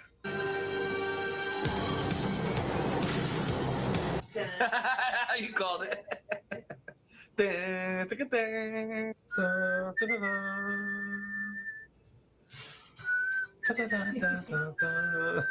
Eric Norris. What? Is that like a brother or something? Dave, was the impossibly long the Delta Force so bad it's good? Yeah, especially that it was very incompetent the second half. Yes. Yeah, this is like cool Chuck Norris stuff. I had fun. My only complaint is this is 45 minutes too long. Yeah, for sure. It's so long. Yeah. But the transition from the plane to just being in Beirut or wherever the hell they were is so incompetently done. And then when the bike shows up, oh, pure SBIG gold. Butt rocket. But god damn is this movie long. Yeah, it was. So now it is time for Delta Force 2. Let's go. John P. Ryan. That's the dude. You'll know him right away. He's been in other canon films. He's the villain in Death Wish 4. Oh, yeah. Avenging Force. Yeah. He was the best of the best. Yeah. Oh, Billy Drago. Yes. That's a dude who gets shot in the dick by the dick shooter. Is it really? Yeah. Welcome to our little party. Paige, Coda has arrived. Why is he talking like this? I don't know. Huh, different music.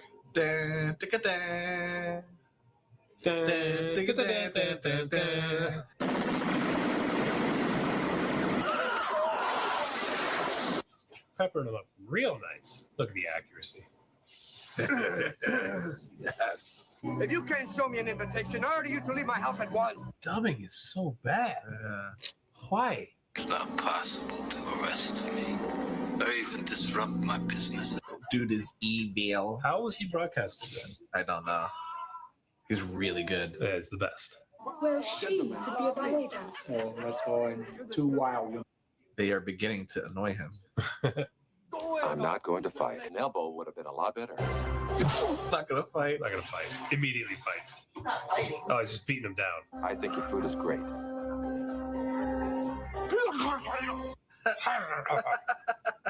The sound work's bad in this. He left the table, didn't you say he wasn't going to fight? Didn't fight. Gave a motivational seminar. You're so clever. This is weird hearing different music.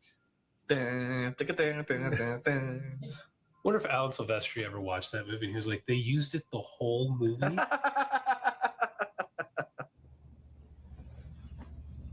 Thank you, bang. Yep. Oh. It's as consistent as gravity. Yep. Why is that baby not working? Why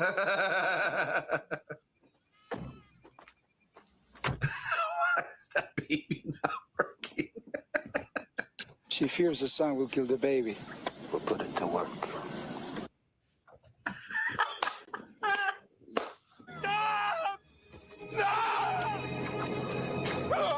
All right, so we had to see he's badass, so he can fight Chuck. Died fast from that. Descending in order, man. Every time.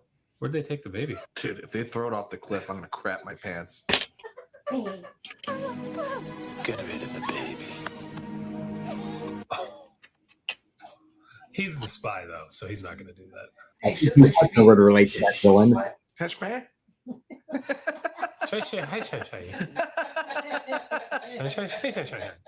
Nailed it.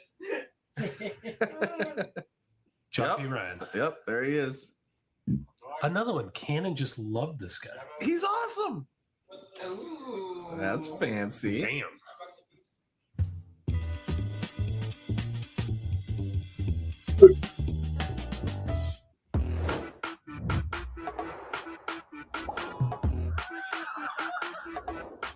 That's where our tax dollars go. Oh. So that I can come up out of the table for no reason. To show a slide. Thought it was going to be a TV. Me too. That's pretty lame. It really is. And then he uses 50-year-old technology. Coda was tipped off by one of our very own. So there's a rat in the cartel and there's a rat in the agency. Yeah. I like it. Da, da, da, da. Da, da, da, da, da, da, da. ATW again. Good God, we're back on a freaking plane.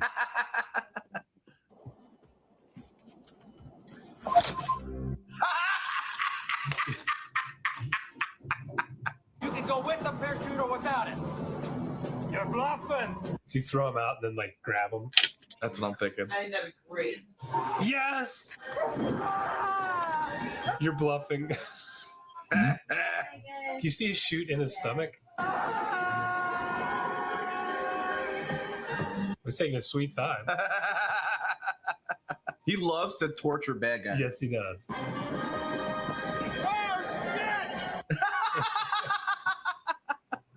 This is ridiculous. I love it. It's like Beetlejuice music. What the hell? Yeah. Tim Burton all of a sudden.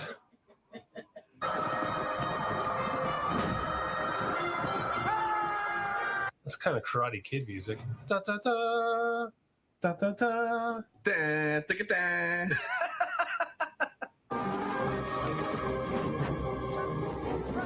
Dude, you're not joking. It's like Beetlejuice. Right? It's weird. Nailed it. He's in a full panic. He didn't get thrown out of a plane without a chute. Bail is set at $10 million. 10 million. He can pay that. Yeah, that's nothing to that's him. lame. Yeah. We got not Ali Ong here. Yep, that's the agent, right? This is his son? Yep. The camera's down. Yeah. He didn't record the greatest moment of his son's life. Yeah. He was recording the bleachers. We're gonna cut that out. Everyone's watching. I'll let him be jealous. I got the most beautiful wife in the world. Is he hammered? He's high on life, man. He's acting like he's hammered. Good grief. It's like 3 o'clock on a Saturday. And you're in the high school. Gymnasium. No, Rita! No! Not mom? His son. Fake Allion, you douche.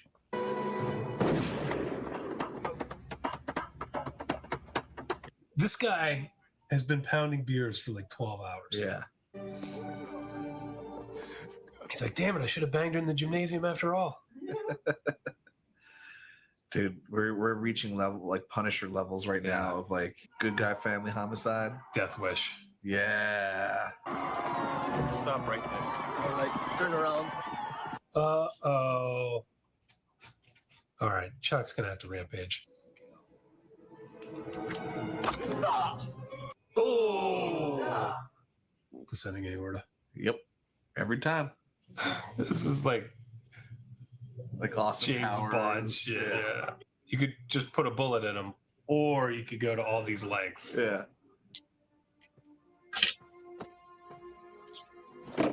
That's how you treat the DVDs after you. It That's is. what we're. Alexa, when was Chuck Norris born? Chuck Norris was born in 1940. Okay. 40. So he's 50 here. Holy crap. What? You kidding me? Unless crotch. Do we need the ball shot? Yeah, we did. I mean, no, we didn't. I don't know what move that was. So he's just fighting everybody. Is that how you get out of that? Yep. And this is what you do too. Oh! I hope he took his head. Oh. Spinal. That dude did not land the way he wanted to land. No, he didn't. He's paralyzed from C5. Why would you want to try and fight Chuck Norris? Like, I don't want to train with you, sir. No. You spinaled him.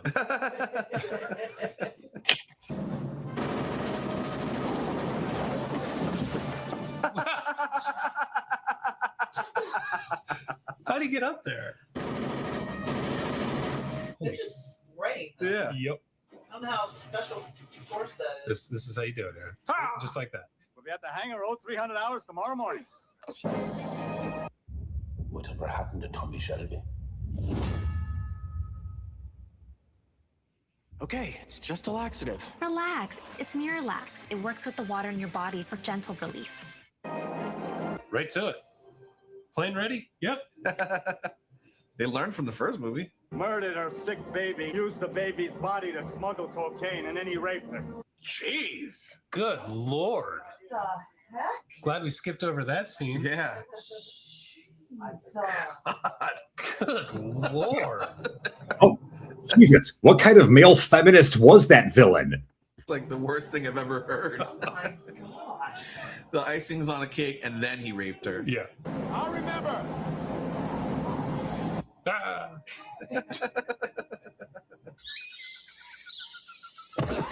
Sorry, I didn't mean to scare you. Well, then why'd you jump out of the tree like that? Yeah, I mean, it's... See that you adhere to the agreement. What does adhere mean? To the agreement between our two presidents. Okay, is this guy the spy? Why is he there? Like this? Yeah. Why are these soldiers here? They're here to observe, Ernesto. So that's a lot of questions. Yeah, it's very suspicious. So where's the rest of the guys he was training with? Just sending him in alone? Oh, yeah. All you need is Chuck. Well, he defeated all of them. I mean, what good would they be? This guy's pulling off an epic mission, wiping out the drug trade in San Carlos, and he's drinking. Yep. It's about 6 miles from Ramon's estate, isn't that right? So they're not allowed to go actually take him out. Yeah. Which is why Chuck is by himself. The snake will bite him and then die. Stupid snake.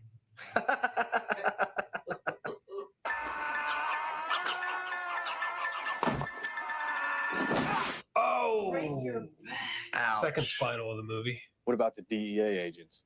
What about Colonel McCoy? He's a colonel now. Do we really need this much climbing? Yeah.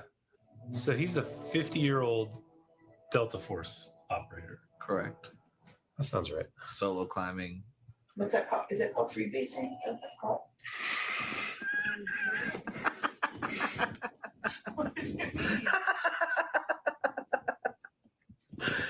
Freebasing is using drugs. What's that called? It's called cocaine.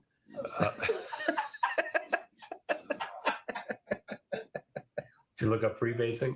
I'm looking that up first. It's cocaine. Yeah. That's related. I told you.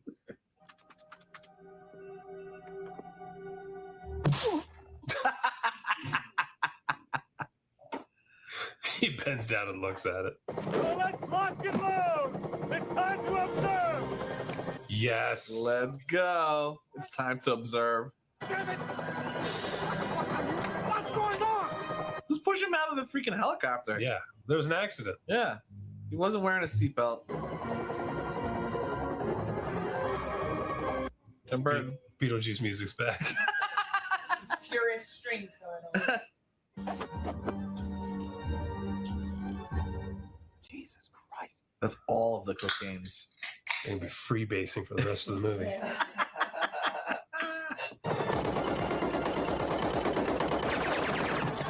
Some of these people are slaves. That's a bit much. I think we've already found that out. They're just really good. They're only hitting the people who are armed They're special forces. as they're flying by at 140 miles an hour.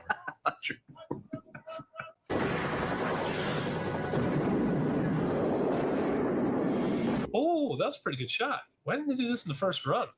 For real.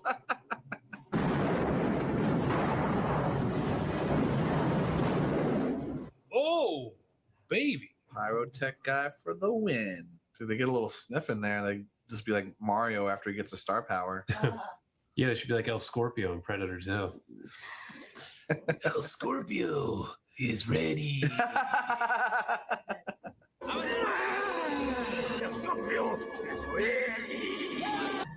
Yeah, Chuck stunt double. Boy, do we have to show his face that much? I feel like you could have done that from the back. Damn. That is made for banging. Whoever owns that bangs a lot of hoovers. A lot. All of At the same time. Yeah. Yeah. Yeah, like 6, 7 chicks. Oh! It's not Ali Young. Hit him with the clothesline. Yeah, he did. Whoa! This dude's strong as hell. Son of a bitch! He shushed him. He's gonna toy with him a little more.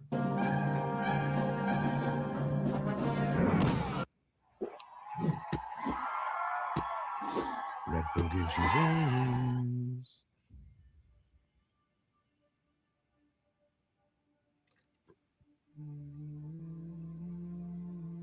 Whoppa!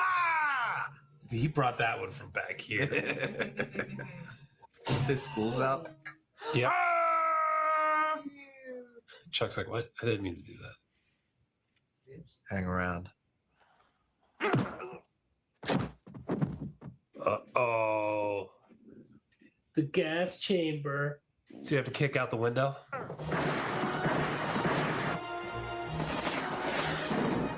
Whoa! Doesn't he think Chuck is in there? And the DEA agents? Yes. And they're just shooting rockets into it? All right. I guess we're not worried about killing the people we're trying to save.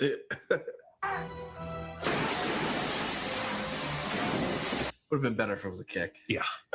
And he should have done it himself. Yeah. This is directed by his brother, though, who probably doesn't have the reverence for Chuck that we do. Yeah. He's like, oh, he's got to get beat up. He's got to be. We're like, no. Invasion USA.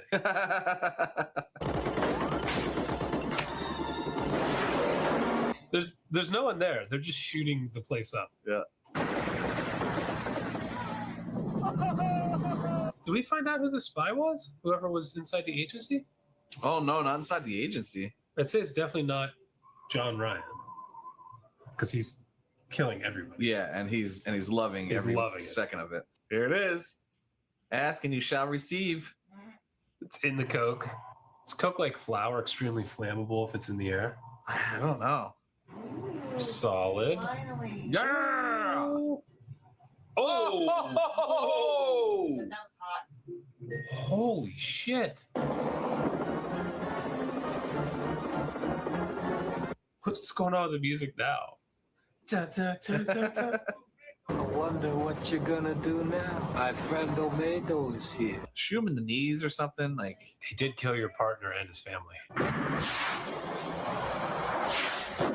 Oh! He dodged a rocket with a car. Yep. With a limo. Wow. That looks so cool. Their aim sucks. This is fun.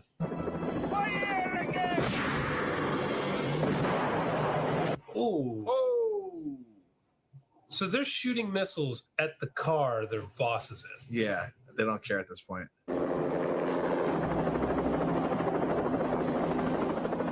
Chuck versus a helicopter. Who's gonna win?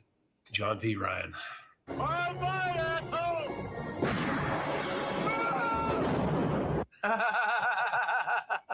Setting a lot of woods on fire. Yeah. The chick with the worst life ever. Oh, yeah, that's right. I forgot about her. She just kind of disappeared. Yeah. It's a Delta Force movie. That's what happens. Yeah. Oh, Chuck, you know how to shoot a gun. He was throwing the bullets, huh? You better keep your mouth shut. I'll blow your head off right here. Shoot him in the foot or something, you know? Shoot a pinky off. Shoot a pinky. You know what I mean? Like, do something. This guy's way too calm. Wow! Whoa! Damn. That was close to him. Damn, that'd be itchy as hell. Yeah, it would. That'd be pretty miserable. Why don't you shut the f up? Thank you. Pam like that. Half the movie, this guy just stop. Just pulled a. I'm gonna jump out of cover. Yeah, so I can aim better. Oh, he dodged it. He dodged it. Wow, they are destroying this little village. It's awesome. Yes, all of the money is at the end of this movie for sure. Dude, that looks so cool. Some of the shots in this are really good. Some of it's very made for TV, and some of it's really good. Yeah. Damn. You see the shockwave from that? Look at that. Yeah, that's wild. Like the camera shakes before the fireball.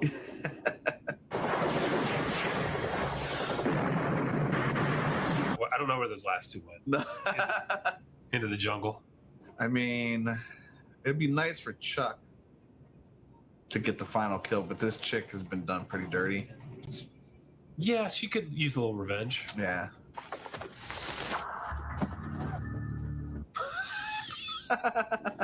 Why did you do that?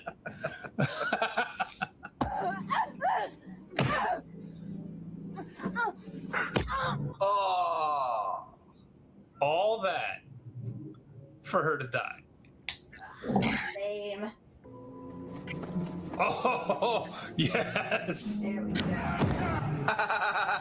Dude. Poor woman. She's like, finally, I get my revenge, and I'm dead. You son of a bitch!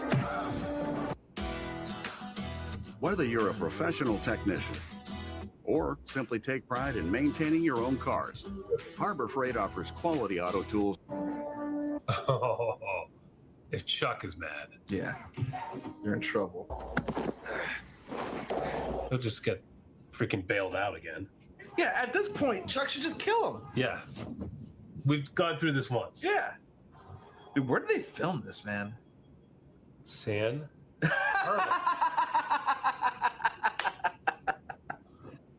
Nope. Look at the size of that tree. Yeah. Yeah, where is this? I don't know. San Marcos. Carlos. Whatever. Marcus.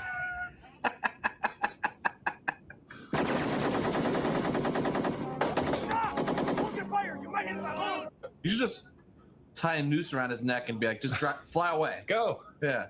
We got him. Climb! Get us out of here! Oh. Oh. He said climb. He just started going straight. Yeah. They'd be dragging you through the forest at like 100 miles an hour. Yeah. Just going to be blood-covered harnesses to get out of there. Over here! Hurry up! Get your own!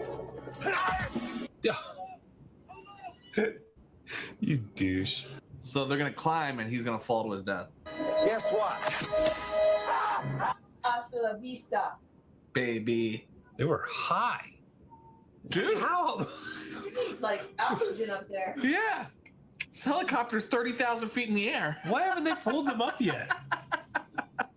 It's insane. You cold, Chuck?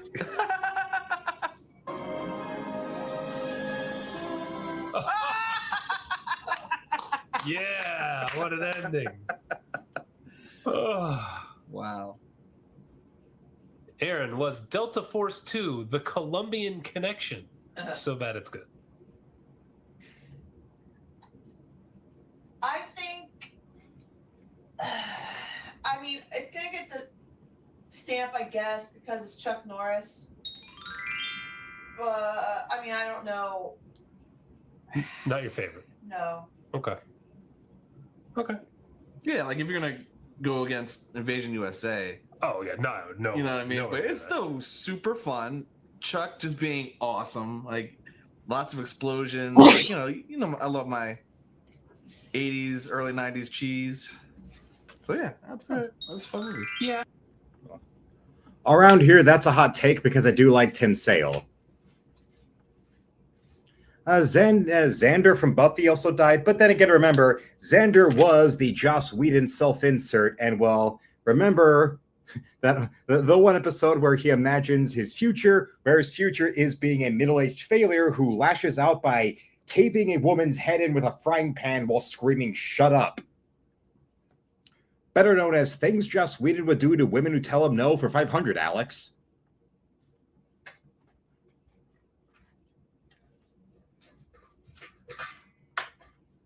That's the PVFS. I'm actually not quite finished yet. We still have some more on this to do.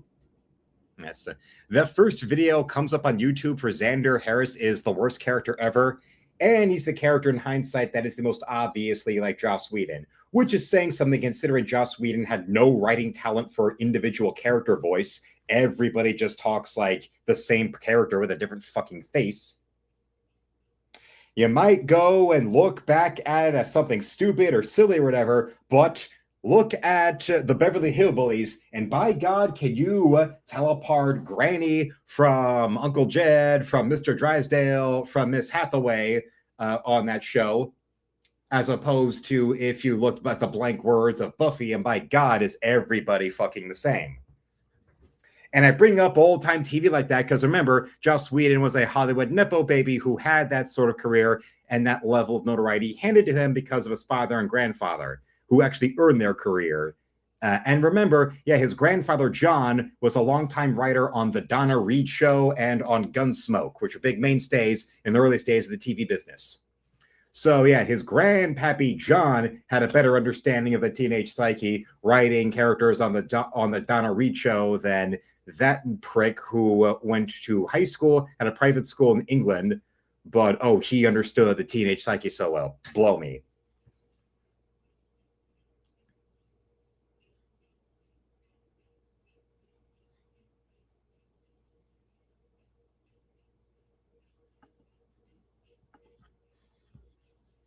And it's a very nice work on the scenery. Well, with this taking place in a castle in Spain, scenery really had to be something that I have to go and really put effort into. Between that and also one of my big artistic idols being Barry Windsor Smith, who is the master of scenery and comic art and really applied that fine art romanticism of the Pre-Raphaelite Brotherhood and their minutely precise rendering of scenery in paintings. So it only makes sense that I should try to make some valiant effort for it.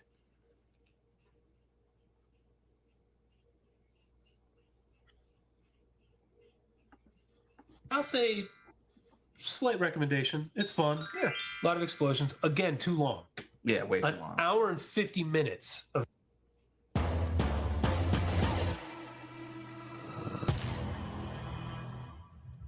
Imagine a meat stick with more meat stick. Fatty. Big, meaty meat sticks. So today we decided to jump into the Chuck Norris realm for the first time with Invasion USA. Excited. I have actually never seen this movie. I know it's a Canon Films, and they always do the best stuff. And welcome, Kim. Welcome, a lady, as we are honoring the passing of Chuck Norris. So I'm pretty pumped. I'm hoping we get a lot of Chuck Norris spin kicks out of this sucker. And yeah. We should start a roundhouse count. No, we should. We should drink every time he does a roundhouse count. Oh, let's do it. Done. Yeah.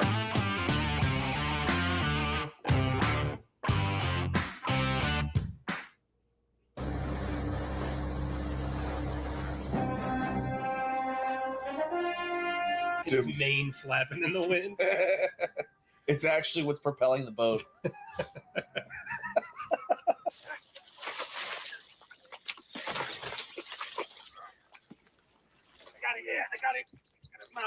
And Ruby Hoove just dropped in a channel membership. Thank you, Ruby Hoove, for busting on in. So now let's see if we can get a trifecta going tonight. We've got the membership gifted. Now can we get super chats and can we get sales in the store? Let's see.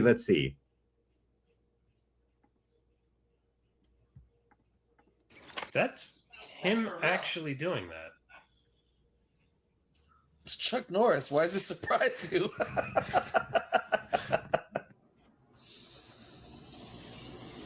The pleasure is all mine.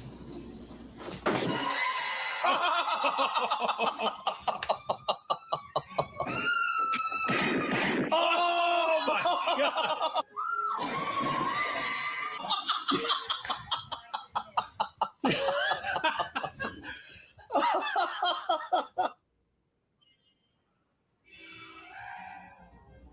Wow. That took a left turn in an instant. Jesus. Do you have a rocket launcher? Yeah. They're gonna fight Chuck Norris, Aaron. Yeah, that's true. Roundhouse kick it out of the air. They should have a chain gun. If he ever roundhouse kicked a rocket out of the air, I would shit myself. Oh, dude. And Ruby Who with the $5 super chat says, just popping in. Have a good one. Thank you, thank you, thank you. Thank you there, Ruby. What a perfectly waste of perfectly good cake. Well, okay. So that's 2 out of 3 now. 2 out of 3.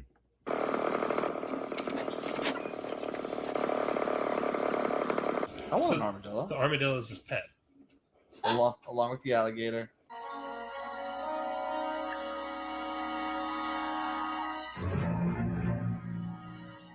You know, this is going to be basically John Wick, where they're going to kill his armadillo. Yep. He's going to go on a rampage.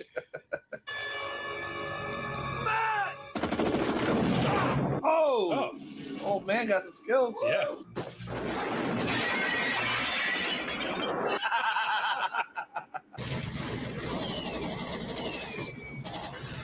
Wow.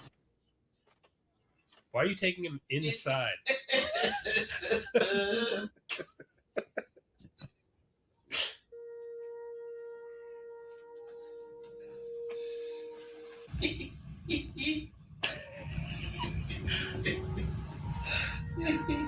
You're liking this Chuck Norris movie, huh?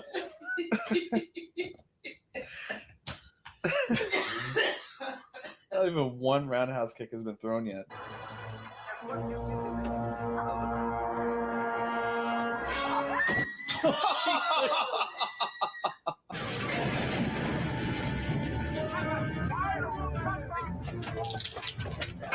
They're just running over their dead bodies. This is awesome. Just gonna load into trucks and just start terrorizing shit, I guess? Yeah. Strategically, putting yourself on a peninsula to take over an entire country is the best course of action. Yeah. Time for dinner. Oh, not now. Come on. They're definitely setting this up for some kind of Yeah, massacre. they're gonna massacre this family.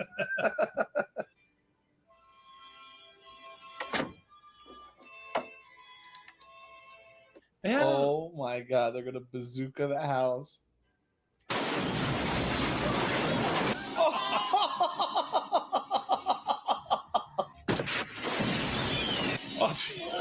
Fun fact about this neighborhood that's getting blown up. That whole neighborhood was actually supposed to be in real life demolished. They were going to demolish this neighborhood in Orlando to make room for the Orlando International Airport to have an extended runway. But because Canon Films are already in production on this movie, they went and contacted the local authorities and they agreed to go and buy away this buy up this area so that then they could go and blow up this neighborhood in Orlando for real in the movie. And when they would demolish it, then it was just up to the airport people to go clean it all up so they could build that extension to the runway.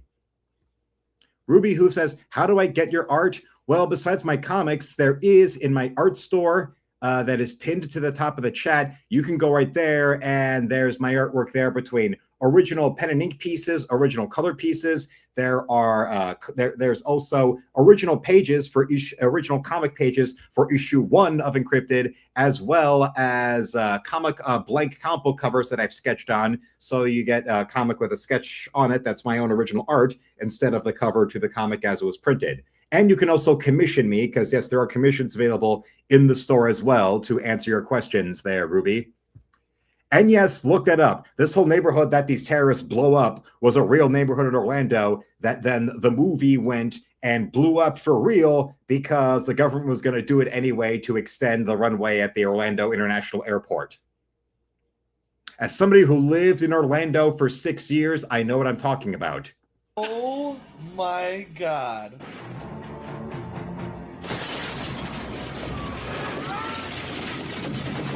really blowing up houses. Dude.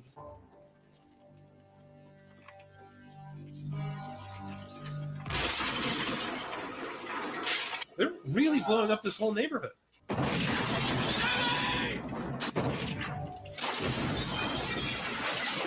This is awesome. This is depraved. Yeah. It's killing families. I love the setup of everybody happy Christmas time. Yeah. Putting, the decorations on the trees, kids playing in the street, and then they rampage the neighborhood. Just drive in a truck and blow it up.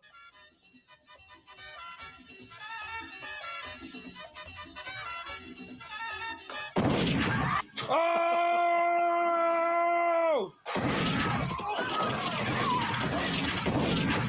This movie is insane. Oh my god.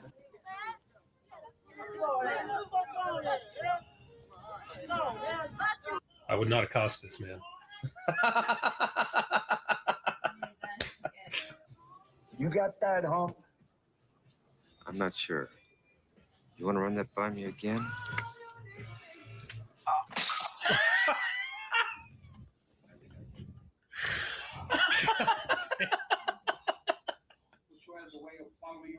This guy looks unwell. He's definitely in heart failure.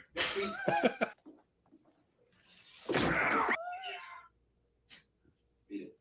gonna hit you with so many rights, you're gonna beg for a left.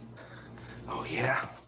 I'm gonna hit you with so many rights, you're gonna beg for a left? Yeah. What the hell kind of shit talking is that? Jeez. You're beginning to irritate me.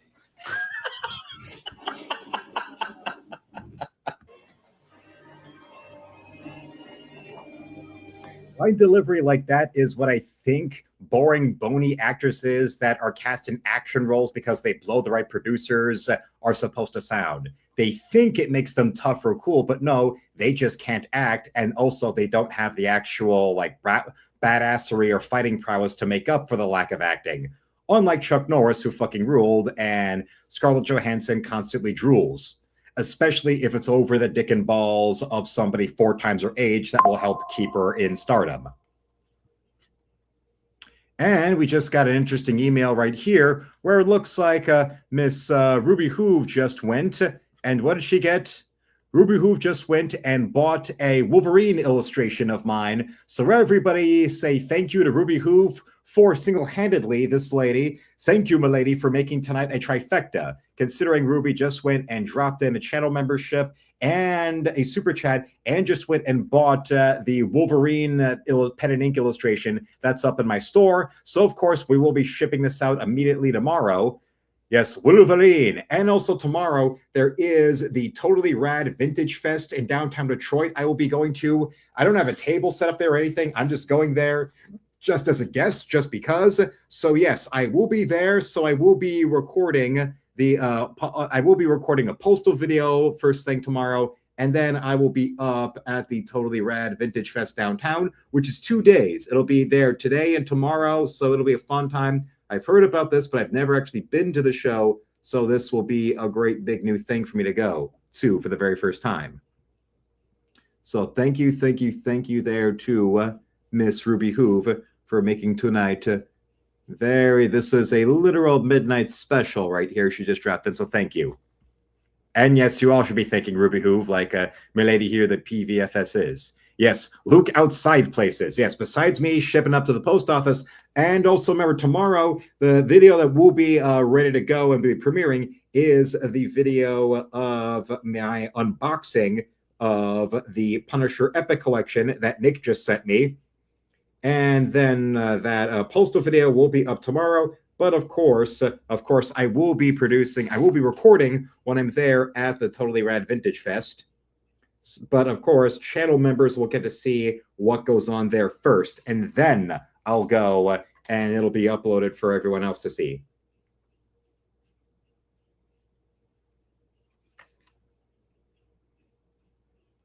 Keep that up. Keep that going. Oh, yes. Legend, that is Ruby Hoof. And remember, at first, she just went and got the first issue of Encrypted, but then liked the results so much, she wound up getting herself a one-year subscription. So that's great. Now we're hoping to go and see what she thinks of it, via email to me, so we can have that email printed in the back of issue 3. Since already we've got her printed in the back of issue 3 as part of the subscribers, because yes, if you subscribe to the comic, you get your name printed in the back alongside the participating retailers. Dun dun dun dun dun dun dun dun.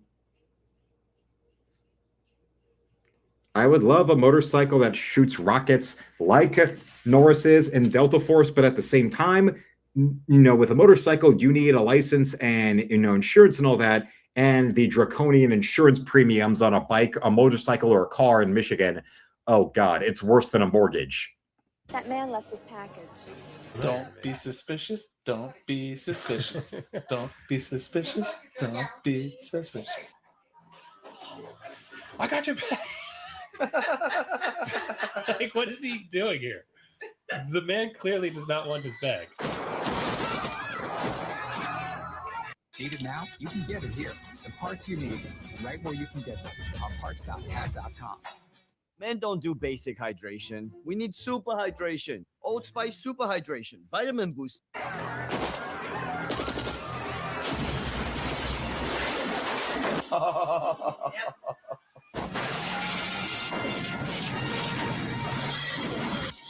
He just drives his truck into the mall. Yes! Oh, it's Uzis! Oh!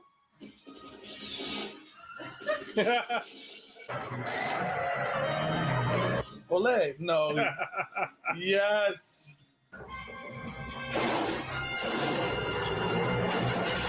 This is amazing. I love this so much.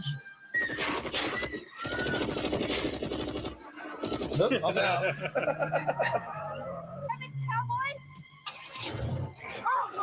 He's gonna bang her later. Oh, yeah. She's pregnant already. She doesn't know it.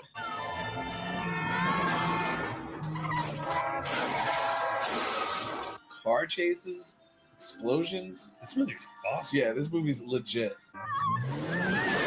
Oh, he's just holding onto her hair. Jesus Christ. Dude. Wow. This stunt woman is nutty. Dude, she's earning her pay.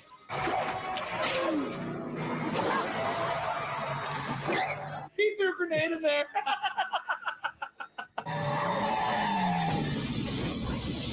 Yeah! Yes! I love this so much. This is Your failure to go shopping with us this afternoon was most inconsiderate. Shoot him in the penis. It's time to die. Please, don't shoot my penis. Oh, he did!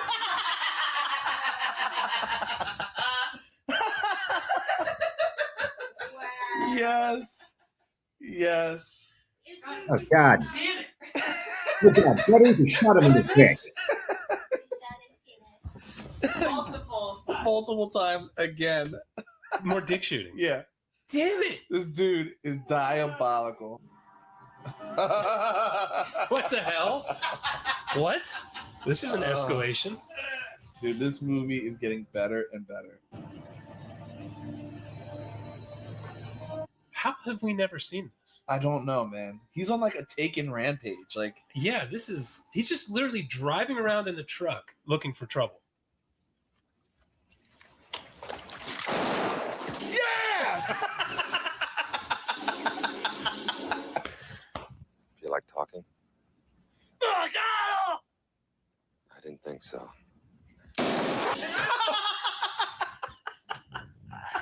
Oh my God.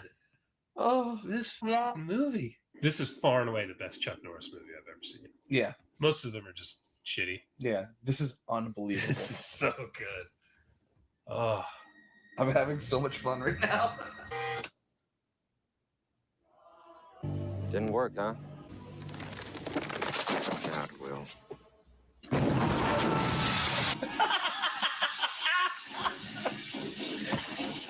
So he literally is just driving around finding trouble.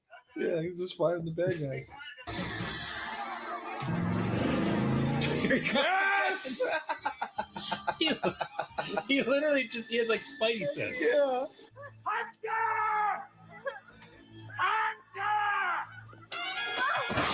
Yeah! Yes! Said do something. Do something. Ow! Shit! There!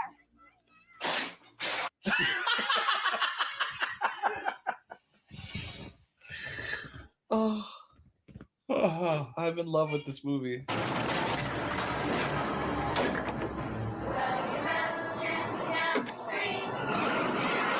They just put a brick of C4 on the side of a bus.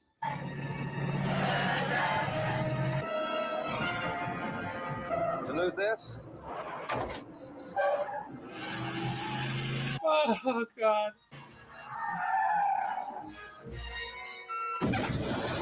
There's nothing connecting the scenes. They're just action sequences he shows up in. Yeah.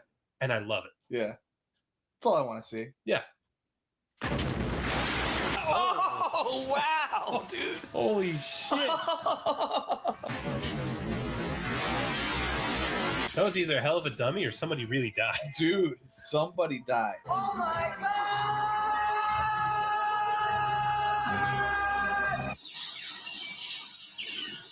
There's nothing.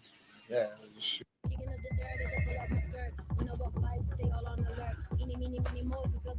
Left foot, right foot, left foot, right foot, left foot, right foot, left foot, right foot, left foot, right foot, jaywalk. Jaywalk. Just what the mayor ordered. I'm not surprised. Yeah, they're just shooting the place up.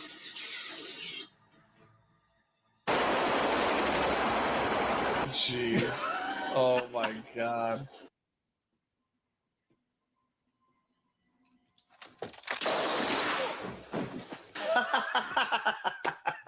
How in God's name did he know? Oh.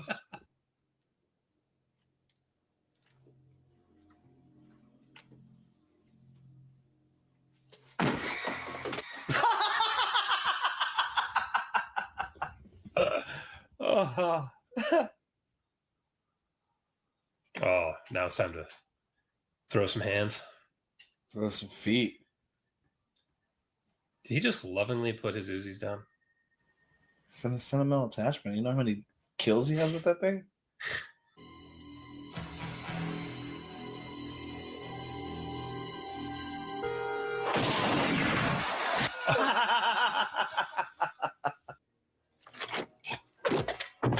Yeah! Yes!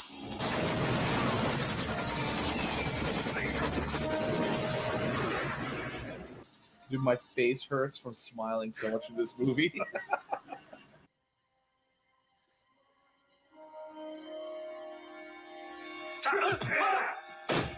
Yeah!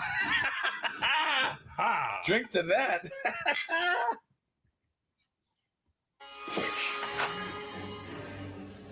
Oh, he's not there.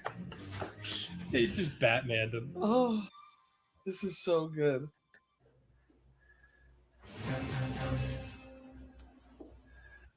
Oh my god, is Chuck gonna take this from him and blow him up with it?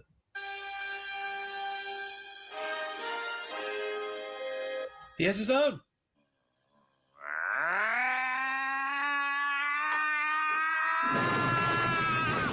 Yeah! Wait, he's just pieces?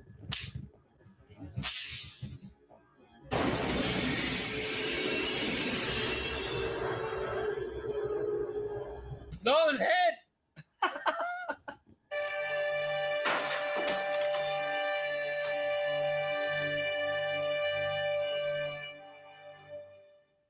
What did you think of Invasion USA? That is one of my top favorite 80s action films. How did we never see this before? Dude, I don't know. Oh my god. I don't know. Here's the thing: is it so bad it's good? I think it's just awesome. It's a good movie. It's fun. Like if you like 80s action Ridiculous, over the top. Yeah. This totally unrealistic. This is awesome. This movie was awesome. Oh, I just cannot believe I never saw this. Yeah, it's not so bad it's good. It's just awesome 80s. It's like Commando style. Yes. Blowing shit up. I loved how he just literally drove around and found trouble anywhere he was. He kept saying it's his spidey senses, and it totally was, because he would just like stop and be like, "Oh, I know where they are." Some guy would pull out a gun somewhere, and he would just drive his truck around the corner, and he's there. Zero emotion. He did not act at all. He just slowly walked around and whispered everything. He like Michael Myers stalked all the terrorists, like all of them. Well, PVFS, there was a Chuck Norris cartoon in the 80s. It was called Chuck Norris Karate Commandos. If you've never seen it, well, I can show you a bit. You went full Batman at the end. Yes, kicks the guy in the face and it disappears. Oh my god, I love that movie so much. That was so great, and it was so quintessential 80s. Mm-hmm. We were able to predict how each scene was going to end. Yes. So like, oh, there's C4 there. He's going to go get that and put it on. Yeah. Oh, he's going to get the rocket launcher and kill that guy. Yeah. Like, we could just totally predict everything. Oh, it was awesome. And they blew up so much stuff, dude. I mean, they blew up how many houses? That felt like so huge budget. Like blockbuster budget I'll have film. to look that up. I'm curious how much money they spent on that, because it had to be a lot. Yeah. It had to be a lot. This was a great watch. Oh, I can't wait to watch this again, to be honest. Yeah. It was so good. 100%. The best Chuck Norris movie I've ever seen. Yeah. No doubt. Hands down. No doubt. Hands down. Typically his stuff is not that great. This was I wish he churned stuff out like this. Seriously. Like, oh, this was awesome. What a win. Gonna take a piss. Yeah. Yes, the armadillo survived for sure. You're just telling me that. We saw it go down the stairs. Yeah. We never saw it again. Yeah. Yeah, it lived. He's just out in the swamps of Florida now. It's banging some armadillo. Let me show you Chuck Norris Karate Commandos. Oh, wait. Let's look at the intro at least.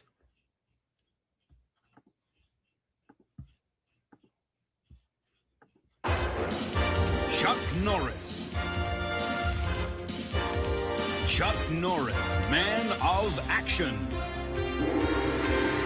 Chuck Norris stars in Chuck Norris Karate Commandos. Chuck Norris, he's got nerves of steel and strength to match.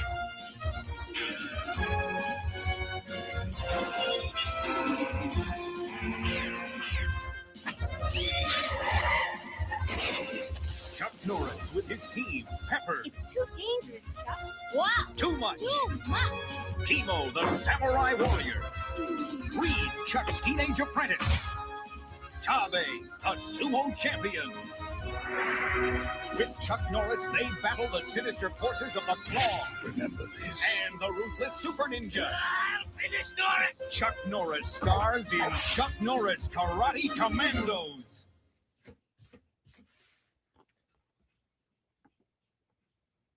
Yes, yes, yes. Yes. Remember that also were kids' cartoons for James Bond and Highlander.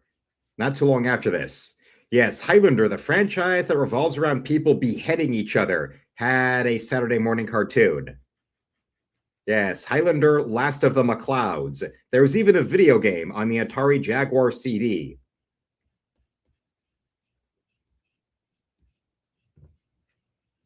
Yes, who else remembers the Atari Jaguar CD? The video game console that looked like a toilet seat.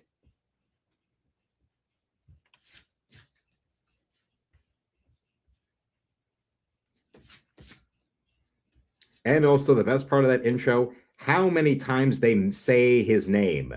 Yes.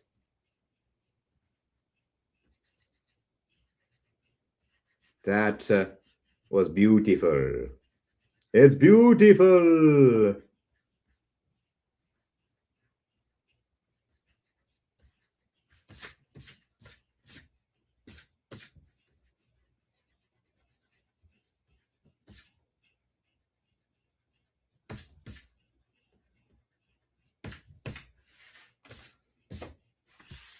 And yes, Rambo. Yeah. Oh, and Forever brings up, man, that game sucked ass. The cartoon was meh. Yeah, I actually know more about the video game than about the cartoon for Last of the McClouds.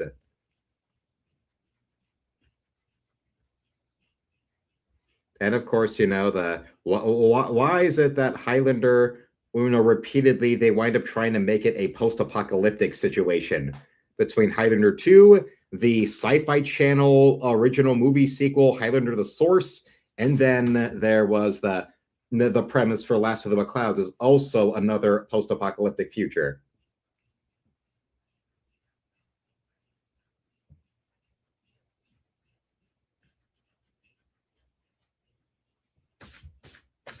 I'm going to hit you with so many rights, you're going to be begging for a left. It's time.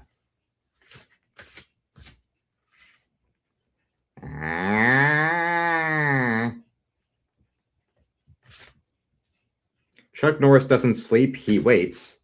Guns don't kill people, Chuck Norris kills people. There is no chin under Chuck Norris's beard, there is only another fist.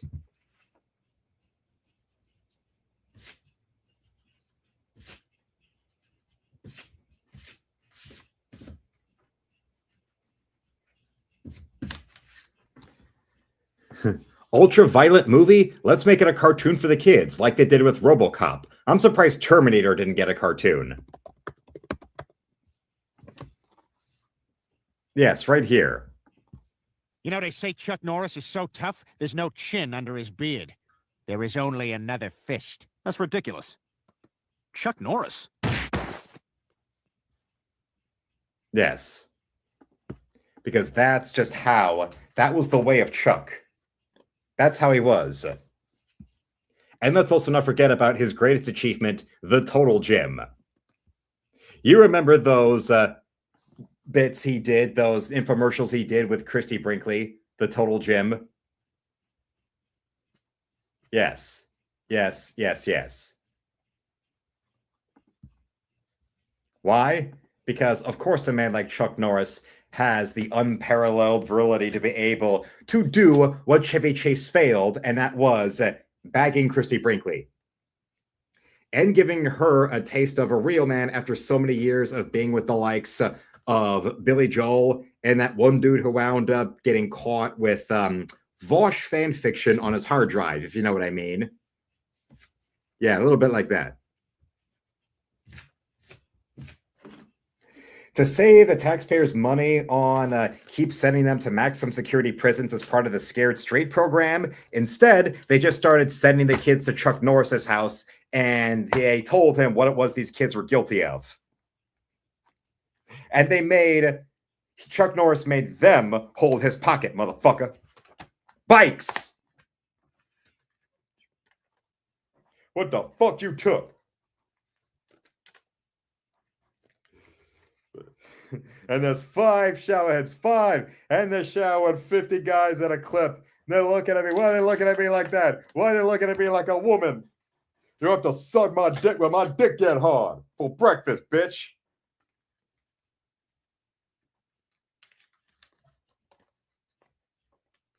And yes, Forever, how could you forget the Total Gym? It was everywhere.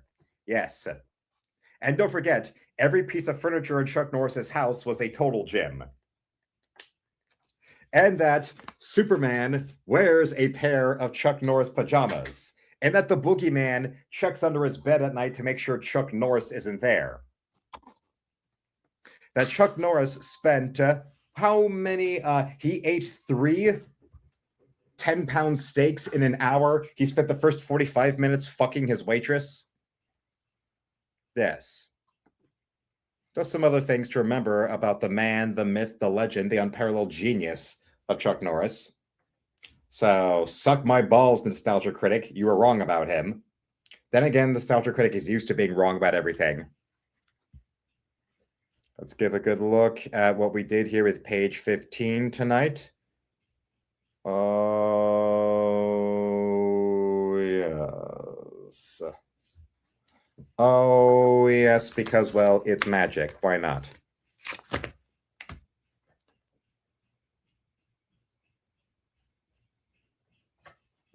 It's magic. You know.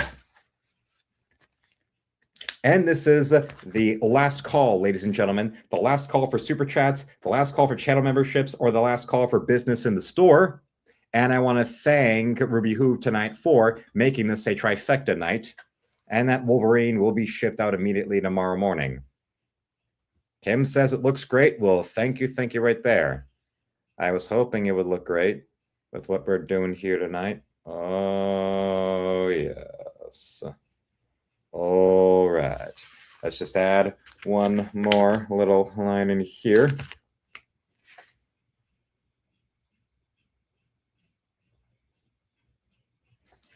And we've got some Karate Commandos of our own. And if you can find the copies of the Marvel comic that they did to tie in with Chuck Norris Karate Commandos, it would be perfect.